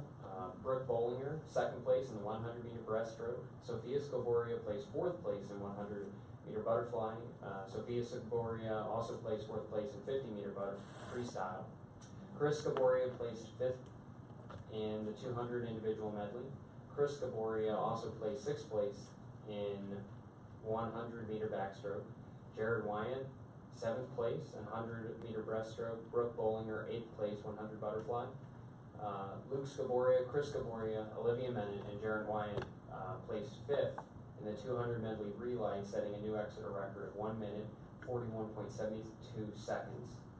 Luke Scaboria, Chris Scaboria, Oliver Menon, and Nick Griffith placed 4th in the 200-meter freestyle relay. So some really great work from our swimmers.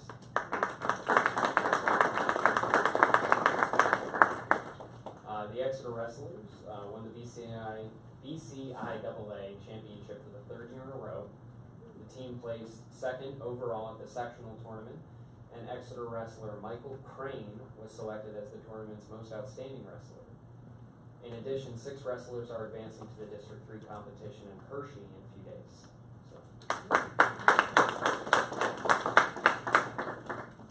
At the beginning of March, 3 girls and 2 boys will be competing in the Eastern Regional Bowling Competition in Lancaster. Our Exeter Ice Hockey Club team. Bowling. I didn't mention that.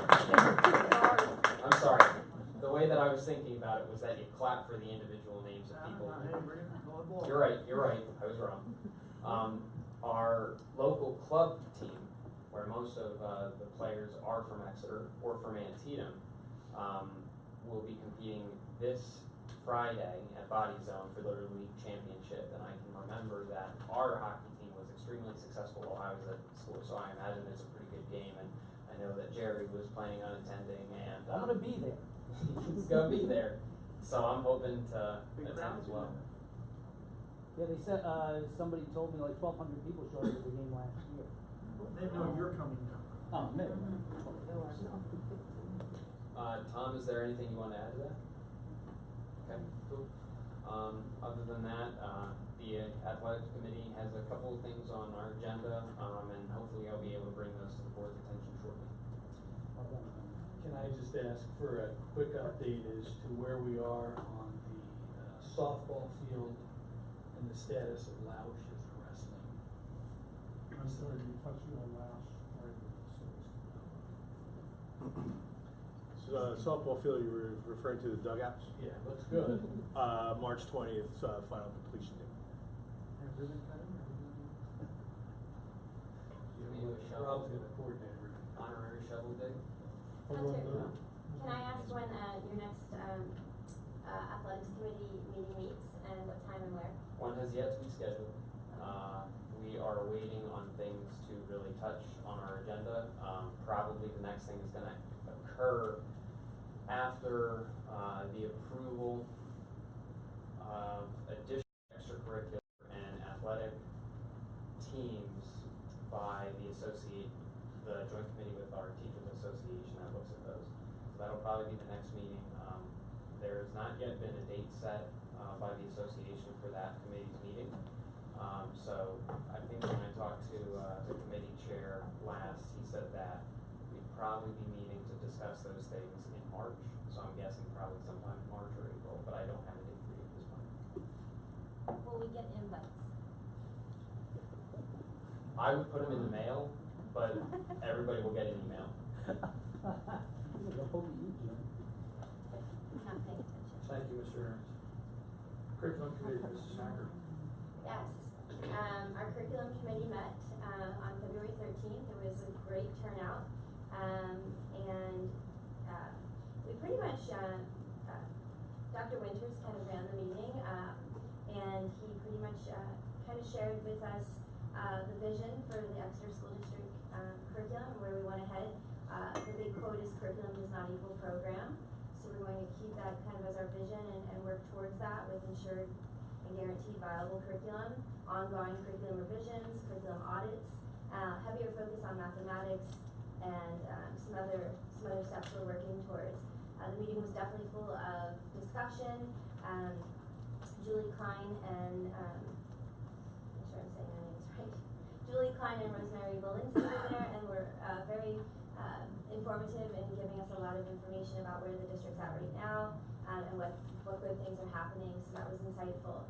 Our next meeting is March 13th here at the admin building from 6 to 7. All are welcome, and we look forward to discussing the Soaring Eagle for the junior high school and the senior high school. Thank you. Thanks, Mrs. Hacker. Facilities Committee, Mr. Brady. It's recommended the Board of School Directors approves the Marine Elementary School 2018 roof restoration project at a cost of $939,938.28. The project cost is based on bidding by the AEPA/KPN contract number KPN/AEPA IFB number 017-F. Second. Any discussion? All in favor, say aye. Aye. Opposed? No. One opposed? Motion carries. It's recommended the Board of School Directors approves the junior high school 2018 roof restoration project at a cost of $990,645.01. The project cost is based on the bidding by the same contracting system that I mentioned previously. Second. Any discussion? All in favor, say aye. Aye. Opposed? No. One no. Motion carries. It is recommended the Board of School Directors approves the senior high school 2018 roof restoration project at a cost of $122,160.14. The project is based on the same bidding system referenced previously. Any discussion? All in favor, say aye. Aye. Opposed? No. Or no? Motion carries. I have two items I'd like to bring up at this time. First is regarding the next meeting of our facilities committee. If I'm correct, I think it's dated March 12th. Am I correct on that? March 12th, 6:30 p.m. We will be meeting at Awadden Elementary School. We will be conducting a tour of the building to see how the facilities are doing. We will also have a discussion regarding the conversion of lights to the LED system. We will also have a conversation about any items coming up with the KCBA projects that have been coming together. In addition, we will also be looking at the use of the cafeteria for the elementary level cheerleading program. And Not the community cheerleading program. well, put it toward the elementary level, right? Yes.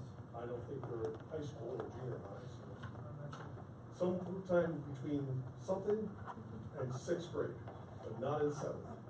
I don't think it is seventh, correct, Jasmine? Michelle, help me here, surely. Correct. That was incorrect. I've been told I think the seventh grade level that. Then they can join the public schools, the school. It's just an elementary level, just like our community program for basketball, et cetera, but we're going to be looking at a lot of.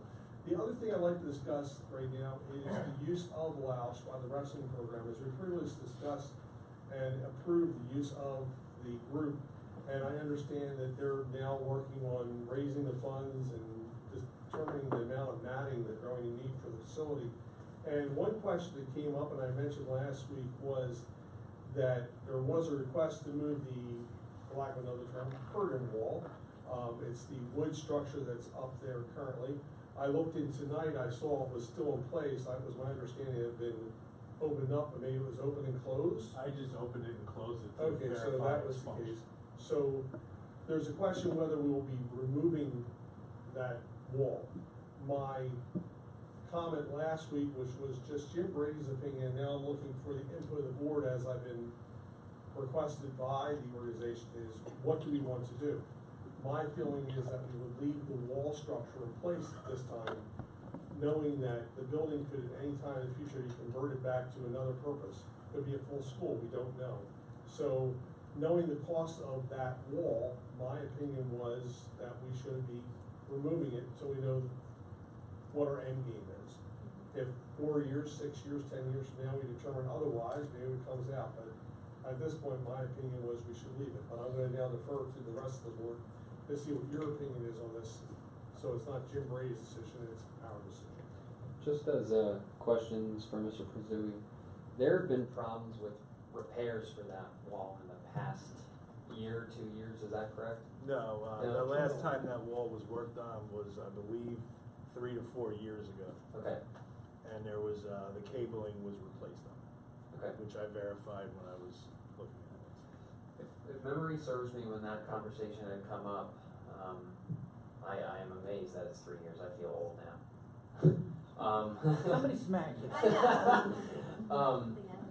But if I remember correctly, there was an issue with the parts being expensive because it's pretty old. Is that correct? Well, the parts are expensive for all our partition walls in all our schools. Okay. It's not a very specific item there that we do have a professional outfit that comes and certified to work on them. Not just anyone can work on them. Is there a substantial cost associated with the age of it?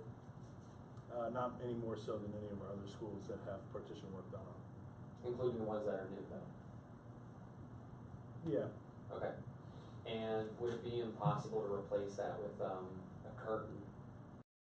A cloth curtain that you just move, but one that comes down from the ceiling, like new gymnasiums have?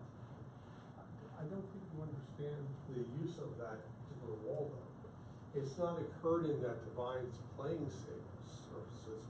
It's a wall that makes it a separate room. Similarly, we would have this device sliding across. It would create a soundproof environment or soundproofing environment.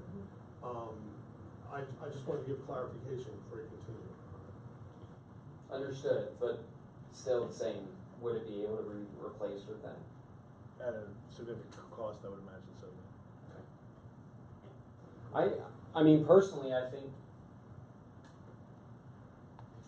think that, well, maybe this. Why is that area being used for a classroom space? Because I understand the division of a wall, and I understand that there are other buildings, I believe, that have different walls like that are pretty much used for gymnasium space still. So is there any other use other than a gymnasium space for that room, other than storage? Well, Hunter, I'm going to show you how old I am. I went to school here in elementary, and we used that wall. It divided the gym and the cafeteria. So, right? Correct. Yeah. So that's what it was used for. Correct. So, I think that's why it would be the same. But but that would be the same usage if we went back to a school. This is that is where the cafeteria would still be and where the gym would still be. So you still need to divide that and hold lunches and hold gym class at the same time simultaneously. So my thought, Jim, is that we've discussed. Do we still have a functioning kitchen? We have a kitchen. Yes. I mean, you'd probably have to update it, but you wouldn't move the kitchen somewhere, right? You'd still be cafeteria. Right, that's what I mean. Pizza ovens in there and super things.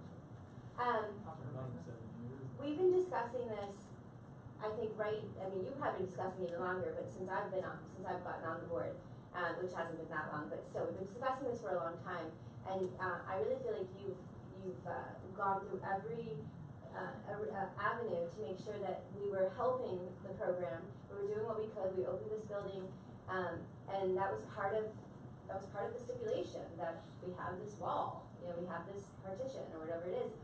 Why do they want it taken down? I honestly do not know. Unfortunately, the coach could not be here this evening because of commitment. I might defer to Mr. McGath. And we're not talking about the wall would close. It's the fact that the box on the wall should be removed. So Tom, can you help me out in explaining what's The going only on? thing I think I remember that my coach said is that it's just additional wrestling space that they could use. But when they came into the proposal of using that room, it was with that wall being there. I don't know if we ever found resolution on what would be happening with the wall. That's not my recollection of our decision. I think the resolution we had the evening when we met with the organization was that we would not be removing the Correct. structure. We would leave it in place knowing that we did not know what the end game was for the building. We didn't want to limit our future operation. Mr. Brzui had raised his hand saying he knew what was going on. Can you share? I believe the issue with taking the wall down was to enable them to have mats permanently put down. Okay. But then the restriction then becomes when we turn around 5 years from now and say we want to have that building space used during the day. I think we explained that evening was we have this memo of understanding we will have with the organization. But 5 years from now, we determine we need that space. We may need to look at those mats in a different way because I cannot tell every gym class what every gym class can do because I'm not into programs or whatever Patrick used the other way, curriculum, I forget the exact phrasing. But I think that we need, once again, I think that what happens at 8 in the morning is not necessarily what happens at 8 at night, but whatever happens at 8 at night cannot affect what happens at 8 in the morning. Are we discussing a motion? I think I'm discussing right now, I need to have an answer. I don't know if it's a motion, but it has to be part of our memo of understanding. So when Ann and Dr. Phillips come together and put this together, it's spelled out that this is what's expected and what we know what's going forward. I want to make sure that no misunderstanding between their organization and ours occurs. I have had feedback from a parent that's very happy that the individuals participating in the program are very happy they're going to have a home. So I mean, we are getting positive feedback, but I think what this is based upon is they're about to order their mats, and they need to know when the people come in to measure things, exactly what they're measuring for. So I just, instead of going to the facilities committee and coming back, I said, let's just make a decision tonight amongst ourselves where we want to go. The wall stays. Okay? I would say. Okay. Stay. I think then generally. The wall work. Removing the wall, but.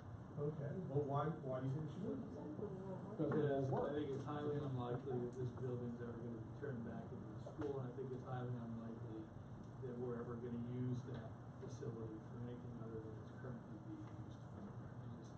I don't see us going in that direction. By the time we're ready to use this facility for any educational purposes, process would retrofit to add a box on somewhere else. What are the costs involved to taking a wall down? who paid for the removal of the wall? Rob, did you say that the wall works? Yep. So. No? Yeah, I was, I think under the same, similar opinion to what Mike had. But I think after hearing some of the feedback, I'm comfortable with saying the wall should stay. The wall should stay. As long as there's a provision in the MOU that gives them plenty of notice to know that it's being closed. Because that way, if they're expecting to be able to put their mats down for an extended period of time without having to worry about taking them up, they need to be notified. I think maybe a little bit more than a week or two before they would be changed, because that would create a significant issue for how they're running their practices. I think when I'm looking at the wall, going back, I'm looking at it being program oriented. Yeah, certainly. It's, next school year, we're going to have that wall coming back in place. I don't think it's where we say, oh, next week we're gonna have an activity. I don't think it's that. I think when the wrestling program moves in for the season, they're here for the season. We're not coming here to ruin or interrupt their program in any way. There's the question of the AP testing. That's the only time that we would use that area. Right, and we talked about that. Way in advance, they would be noticed. Yeah. And I was meaning to say the same thing that you were going at, Jim. I guess I was just thinking about it from their perspective rather than from ours. So it appears then that we have consensus generally amongst ourselves, so that'll help Ann in putting the memorandum together. Tom, you could inform the coach for us, that'd be great. The other issue that's come up, and I just wanted to bring this up, and we mentioned this last night, is there has been some concern regarding the maintenance of the high school, specifically the gymnasium and other areas of the building, regarding the maintenance, and I just want to make sure that everyone understands that we are a reflection. Every part of our facilities is a reflection of what we do here as a board and what we exist at as Exeter Township. When we have Governor Mifflin come in here, or Reading School District come in here, or Wilson comes in here, or whoever they are, they see Exeter for possibly the only time. Just as when, Mr. and Mrs. Jones come in here for a play, the only time they walk in here, that couple that comes here for a senior citizen breakfast, that may be the only time they come in here in years when they come for a play. So every day we operate has to be like the first day you walk in. It's like Disney World. When you walk into Disney World today, you walk in next week, I want to make sure it looks like it's the first day I could have ever walked into Disney World. And I think that should be a reflection of everything we do and anything, from our programs to our maintenance and everything. So I just want to put it forth that I am getting a couple comments back, and I'm getting a little concerned because they come to me and they ask me what's going on, and honestly, the only answer is how I don't have an answer, so I'm just putting that down. That concern has been relayed to the group, and it's being rectified. That's all I have, sir. Thanks, Mr. Brady. Personnel Committee, Mr. Japino. So we had a meeting. We conducted a meeting earlier this evening. Personnel, we dealt with a number of issues. We reviewed a task list of projects that the committee will be attacking. On that list includes a number of contracts that are coming due, as well as developing a salary grid, so we're in a better position as a board to slot administrative and other positions coming into the district. We also reviewed the status of the human resources position, the status of the high school principal opening. We also walked through the steps of the hiring process so that we were all on the same page for hiring. I will generate minutes from that meeting, and I will share them with everybody when I get around to it. And at some point, we'll have another meeting in the next maybe 2 months or so. Thanks, Mr. Japino. Policy Committee, we continued. I'm sorry. Anything else? Sorry. Policy Committee, we continue to work on our PSBA policies in section 200. We'll be issuing 6 new policies for first reading for the March workshop meeting. Also, we're working with administration on policy 137 and 137.1. This is a homeschool policy, and the homeschool policy reflective of their students' participation in extracurricular activities. And that will be a policy that will be introduced in the next month or so with changes. That's all for the Policy Committee. Technology Committee. I just want to ask a question about homeschoolers and if they would be able to be in extracurricular activities. What if their grades are not up to snuff? Just like when grades aren't up to snuff in some of our high school, then they cannot participate until they do get them.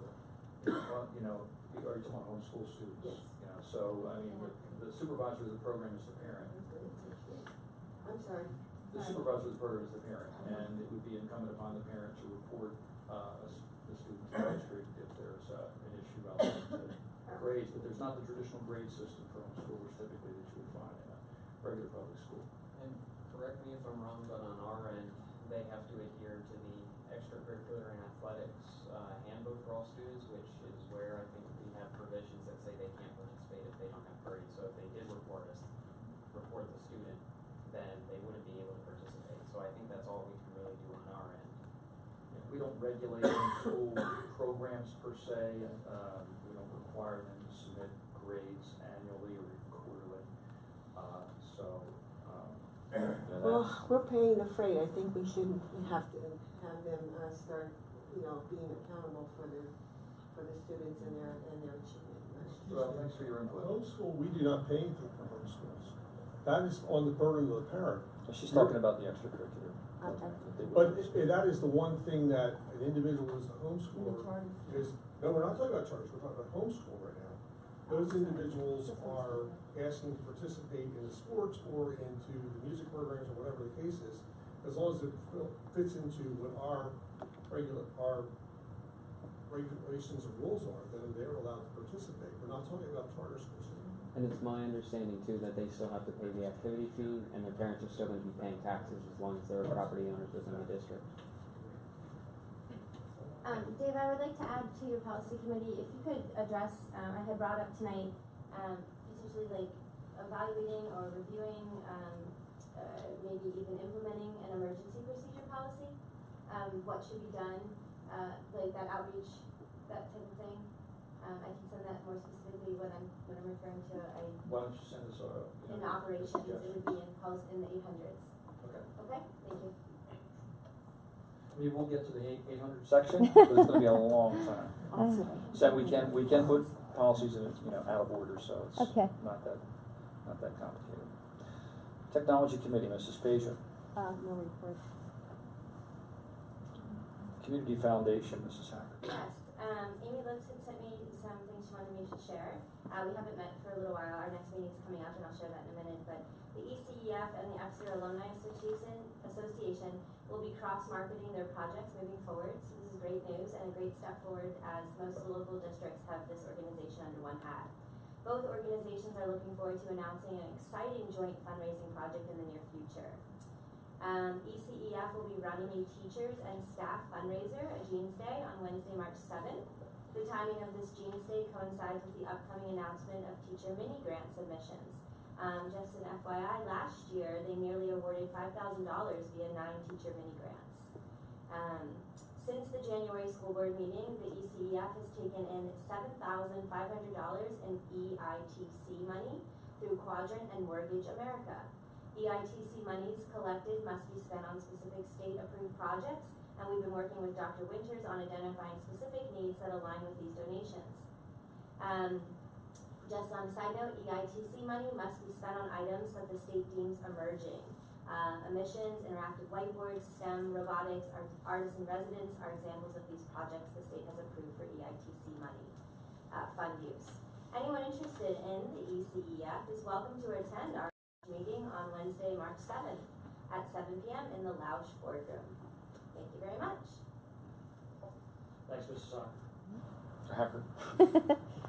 Whatever. I know there's another Education Foundation director. It's Mrs. Honker, so I apologize. Brooks Career and Tech Center Joint Operating Committee, Dr. McClendon. Yes, I have a report.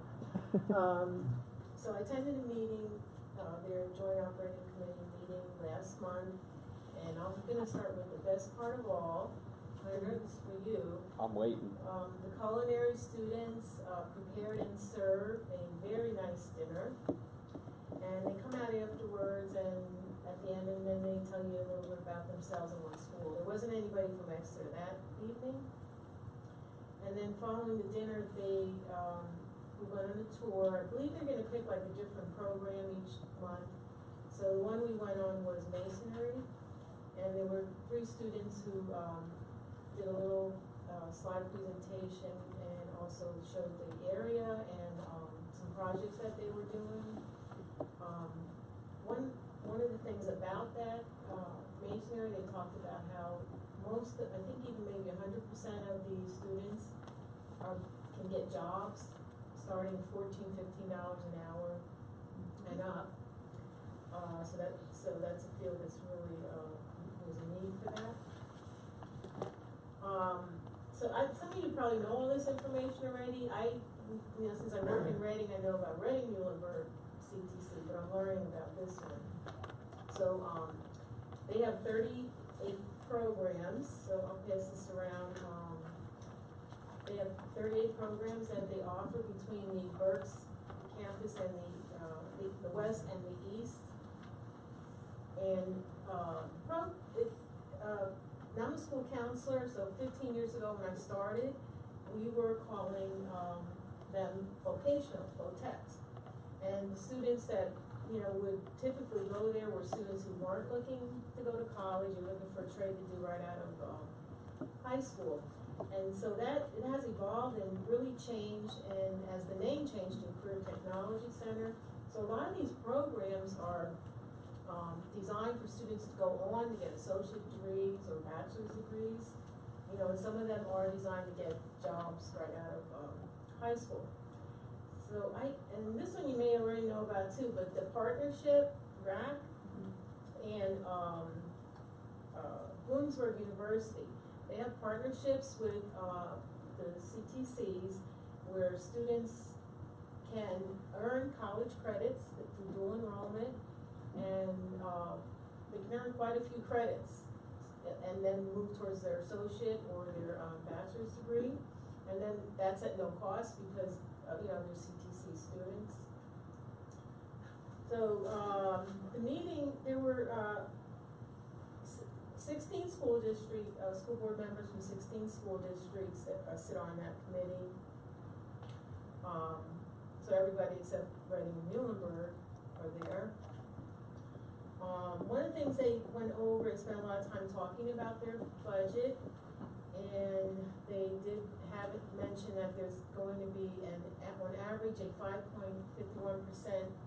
increase to districts, and that's going to vary. And I know, Ann, you'll have that. You talked about that in your budget, then, right? The increase, Right.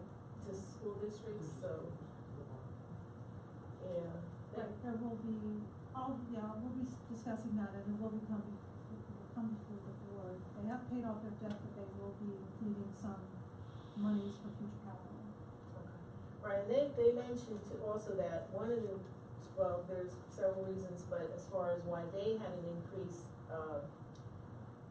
need was that PSERS and benefits, but also they had increased costs for bus transportations. Said 5 drivers resigned last year, they replaced them with carriers, and the carriers' cost increased significantly. So they're looking at some ways to try to change that for next year, such as adding drivers and looking for ways to cut that. But that was one of their big increases, was with the buses. They have competitions at the CTC schools where the students can compete. So I picked the names of 4 of the Exeter students that did place.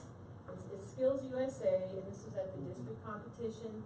So John Harrell won first place in cabinetry. Olivia Miracle, first place in graphic arts. Sarah Large in second place, HVAC. And Veronica Wilson, second place in cosmetology, male care.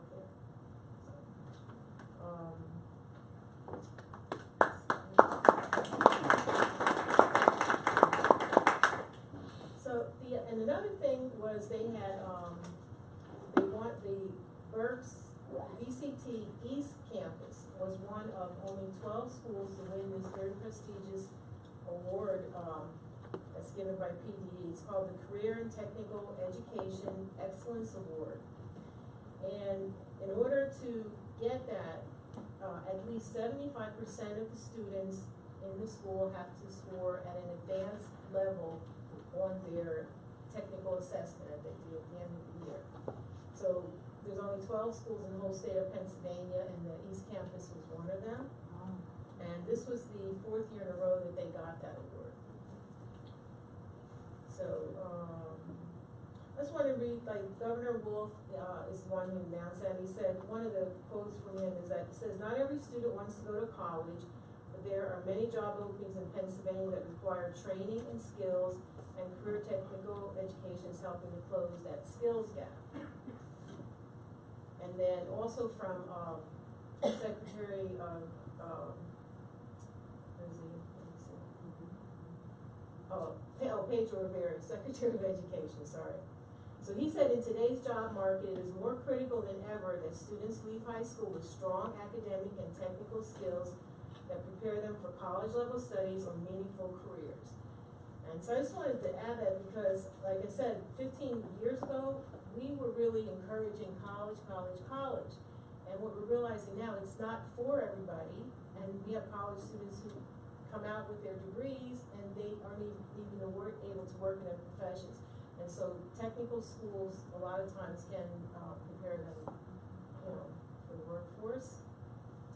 Oh, and then one more thing, they talked about the house that they're building, and so we're gonna be able to tour that soon. I think they've almost finished with the first level. Is that like right across the street in Holland? Yeah, it is, yeah. I think every 3 years, they finish a house, so they're working on one now. They're still on the first level.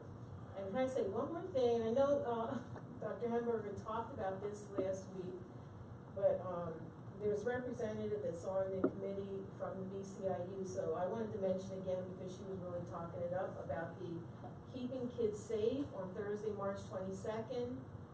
Any of us, I registered for that, anybody else registered for that? Cybersecurity summit.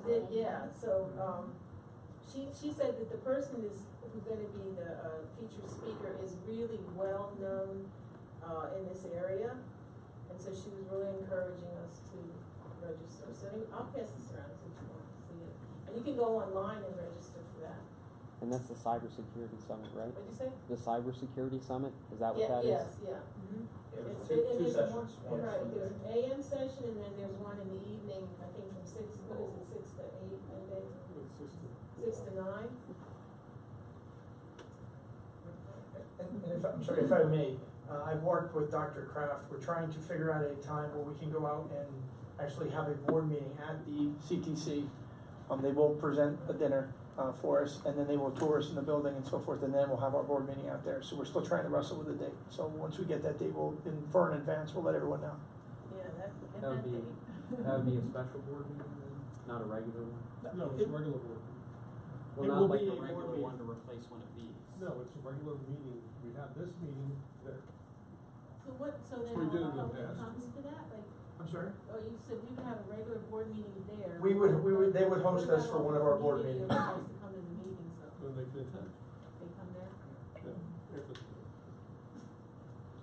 I just, never mind, I'll follow up with this on an email. I don't think it's We, pertinent. no, anything you wanna have a Well, conversation. I think that just takes away the ability for the public to be here and would also take away our ability to film the meeting. We've had our meetings there in the past, and it was very successful. Pat participated, Mike Chapina participated, it was open, we had people that attended the meeting there, just as they attend here. Personally, I would don't think suggest that's really, I would suggest we use our workshop meeting, not our voting meeting maybe, but I don't think there's really a can of meeting there. Simon, you're the one who wanted the dinner. oh, I don't mind going, and I don't mind having a regular board meeting Well, you there. have a big I don't know if I really like the idea of replacing one of our workshop meetings that occur within the district where people are readily able to come with something outside of the district, which I would think would become more complicated for people to attend if they really needed to or wanted to. I don't think we're replacing the meeting, we're just taking the meeting and putting it in a different location. I mean, from the individuals I see that typically attend our meeting, I think they'll be very easy to get where we're going. It's only 5 miles down the road. Well, And it's actually within probably a mile to a mile and a half within our district. this decision won't be made on my objections solely, but let it be known that. Do we have a policy on this? I don't really. We won't be having Probably a not. policy on this. Are you reading We're that? gonna move on. Thanks, Dr. McClellan. Berks County Intermediate Board, I met with, I'm on the board, and we met last Thursday. There was a featured presentation about the preparation for adult life program, which is a special education program designed for life skills students aged 15 to 21.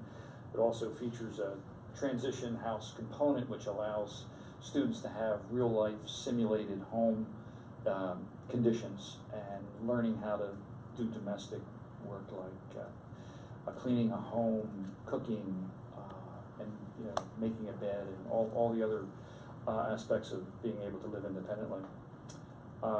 There was an excellent review and summary of the governor's state budget that reflected a 3.1% increase, $1 billion.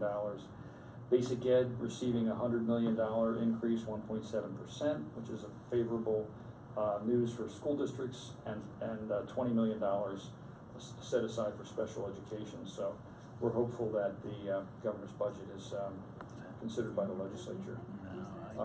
There was a review, as I had mentioned previously, about crisis response and about what the IU does, as well as the various school districts in Berks County relative to crisis prevention, and they discussed all hazards plans and police intervention with active shooters. Also, a reminder was provided for us. The IU will host the 48th annual convention of Berks County School Directors on April 24th. I have a brochure. I don't know if folks all received this or not.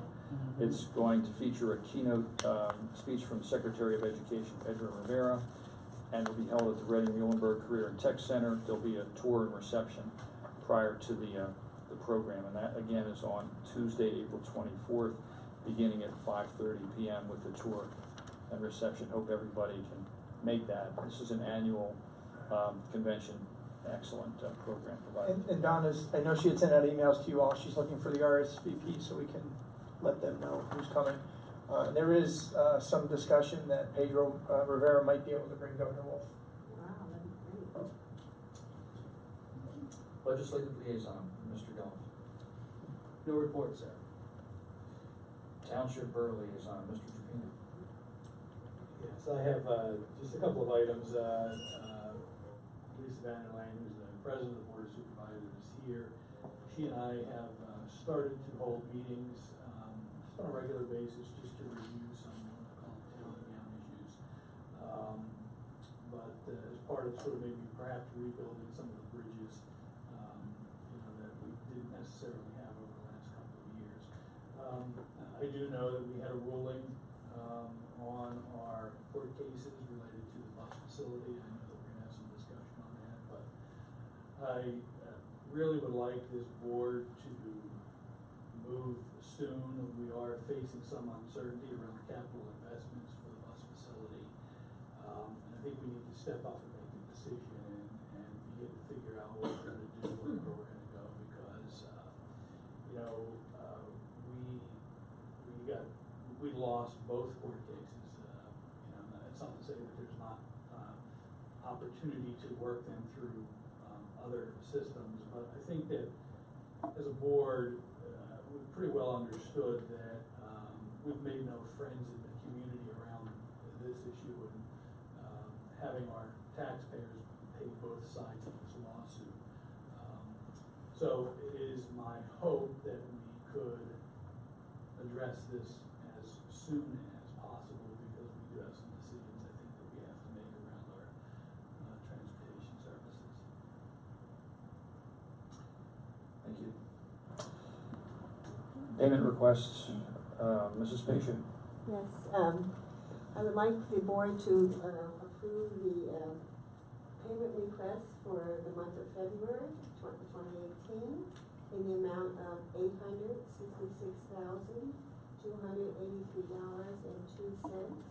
and that will come out of the general fund. Second. A motion and a second. Any discussion? All in favor say aye. Aye. Opposed? Motion carries. Thanks, Mrs. Pager. Superintendent's report, Dr. Phillips. Thank you, Dr. Hamburger. We're really losing it tonight. Yeah. I'd like to report on January 30th, our secondary administrators and Algebra 1 teachers hosted a visit with a team of educators from the Brandywine Heights School District. Their assistant superintendent requested the visit in order to gain insights on how to improve their Algebra 1 Keystone scores. After a thorough analysis of the Berks County Algebra 1 Keystone scores, He recognized the impressive growth and achievement that our Exeter students have accomplished, so that's a tip of the hat to the administrators and the Algebra 1 teachers in the district. Jen Walensky, Sherrar's, yep, oh, she's good. There you go, thank you. Just want to read quickly from a letter that Mrs. Walensky received from the No Kid Hungry program. The Share Our Strengths No Kid Hungry campaign is pleased to award a grant of $7,500 to Exeter Township School District for programs at Awatin Creek, Lorraine, and Rifton schools. The purpose of the grant is to provide startup funds to implement breakfast after the bell and increase student participation in the school breakfast program. And this is separate than another grant that she's got from the dairy organization, so she's bringing in some good funding grants for our students and the breakfast program. As usual, our students are doing excellent. Congratulations to the following students for their awards in the Pennsylvania Eastern Regional Scholastic Art Show. Gold Key recipients can compete nationally for scholarship awards. Amy Schmale won 3 silver and 2 gold key awards, so she'll be competing for national scholarships. Wow, great. Juliana Delaner won 2 silver key awards, and Ariana Truca won 1 silver key award.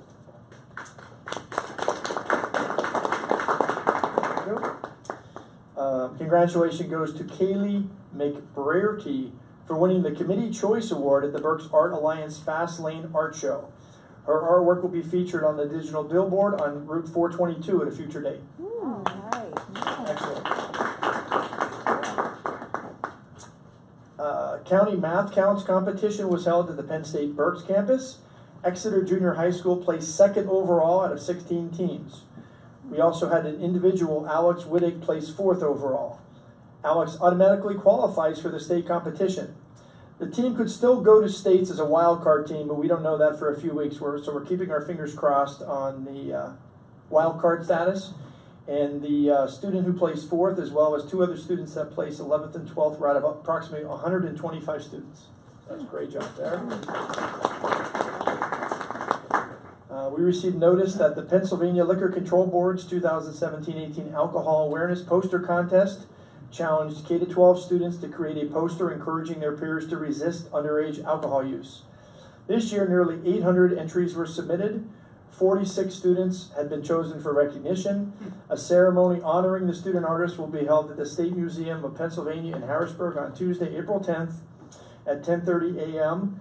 And the winning posters will be on display in the foyer adjacent to the museum auditorium from April 9th through April 13th. And we did have one student, Dorothy Liu, from the Rifton School in 6th grade, received an award. And lastly, we had an Exeter Day at the Reading Royals on Sunday. Again, the students had a great time. The band played, the orchestra played, all our musical instruments and chorus were there, and they all did a great job. But there was special notice. The vice president and a few of the other administrators from the Reading Royals came up to me to let me know that our chorus group was the first group out of everyone they've had this year that got the Canadian National Anthem right. So that was they wanted me to know that to tell everybody, so they did a great job. And I'm a tease on these guys because they're sitting in the crowd. We had a broom ball event between the first and second period between some teachers and some administrators. Mr. Dean hit the ice twice, Mr. Isselman hit the ice once, but I understand they combined for a goal, so I guess there was some give and take there. But I think everybody had a great time, and it was an excellent event for everybody, so thank you, that's my report. Thanks, Dr. Phillips.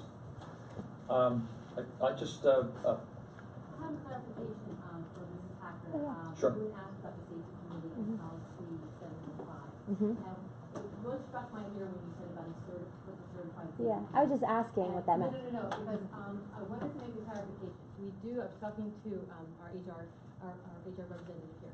There are 2 different committees, and actually there's a safety committee that I sit on, but I don't run. And we do meet monthly. It's run by our HR department. It is a certified committee. I was just talking to Diane about it. I remember them talking about what a certified committee is. Some of the features were that we had to meet our workman's comp offices there. We have to have a quorum. We have to meet monthly. We have to have so many people there. So those things make it a certified committee. We do meet monthly. There are agenda. There are minutes, and that covers school safety, there's, employees on it and administrators on it, so it does follow everything that's in the policy, and it does meet. But on top of that, because since Mr. Kramer had left, and school safety, was something else that we really wanted to bring forward as a separate committee, I talked to Dr. Phillips, and I wanted to rename it so there wasn't this confusion. So there is a safety committee that follows this policy, but there is the school safety committee, and that's what meets every other month with some of our administrators. So I just wanted to clarify for that. I appreciate that. Because I was sitting here like, I know we have a certified safety committee. I was just curious what it meant. Yeah, but that's what the clarification is. I just wanted to give it to you. Thank you, I appreciate it. Thanks, Dr. Miller. I'd just like to announce that we did have an executive session earlier this evening. It was held for the purpose of personnel matters. Before we adjourn, are there any other board members who would like to be heard at this time for any other reason? Mr. Gall. I walk all the time down at the river walk. If those of you who haven't used it yet, you should start using it.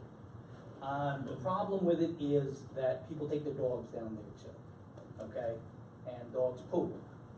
So people pick up the poop with plastic bags and they leave the bags there instead of just letting the poop lay and kicking it to the side.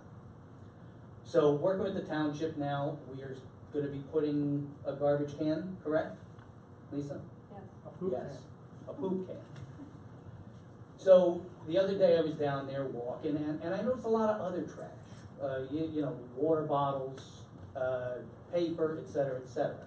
And I thought to myself, this would be a great way to get students of the district involved, because I'm sure they need community service hours. Called Dr. Hemberger, asked him what he thought. He liked the idea, suggested I talk to Mr. Kane, which I did. He loved the idea.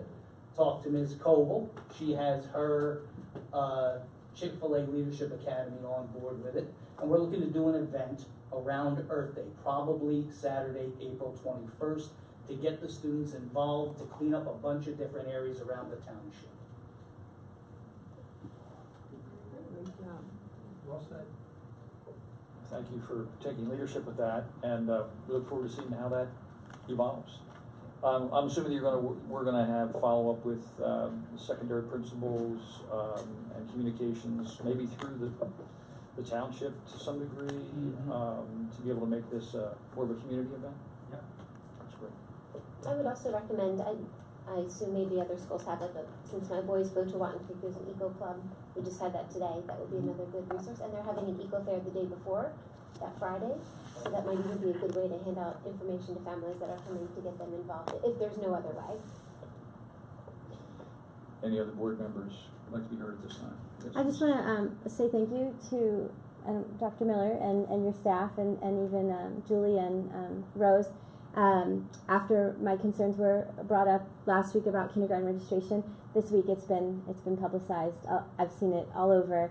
My son's childcare this morning, or at pickup, had a flyer for me today, and I'm really pleased that we're getting the word out. I would like for there to be another parent forum if possible, but we'll see what the turnout is tomorrow and then go from there. But I do appreciate that. I appreciate my concerns, but also, you know, and maybe it was about to come out, but I just want to say thank you. I just want to ask, I know Dr. Seuss is coming up in March, the 1/2 or something. Are we going to have a Read Across America? Are we going to have people coming in reading and all? No?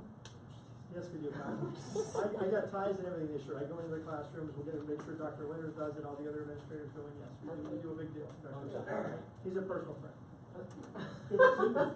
No, consider the sun will be ton of. I don't wear the hat though. The hat doesn't wear it. And also Earth Day is coming up, and as Mr. Gelb just mentioned before, are we going to do anything as far as planting trees here in Exeter at any of the schools? We're cleaning up the whole river. Well, we need We're trees start for getting the carbon dioxide out of here. So are we going to plant any trees? We have plenty of room in this school district. Maybe we could probably plant all the trees and give all the screening for the Watton Creek, so Lisa wouldn't be upset about all the trees we cut down when we built the building. Isn't that We're out true? Right, yeah. Quite honestly, one of the things Lisa's not even listening to me now. One of the things we're doing is a partnership with the Department of Agriculture is we're trying to combat the spotted lantern flies. So we're gonna be doing some banding and some other things like that, so I don't know if we plant trees until we take care of the spotting lantern fines, but that's certainly an idea. The Arbor Foundation would love us. Yes, I know, I belong to the Arbor Foundation. And get us all a bunch of free trees then. Well, They don't donate trees, we'll plant them. Well, I don't know if they'll put free ones in. Well, you're high up, aren't you? Yeah, perfect. As far as the dues paid, man, we're right, that's about it. Any other comments from board members? Okay, I'll accept the motion for adjournment. We're adjourned, thank you.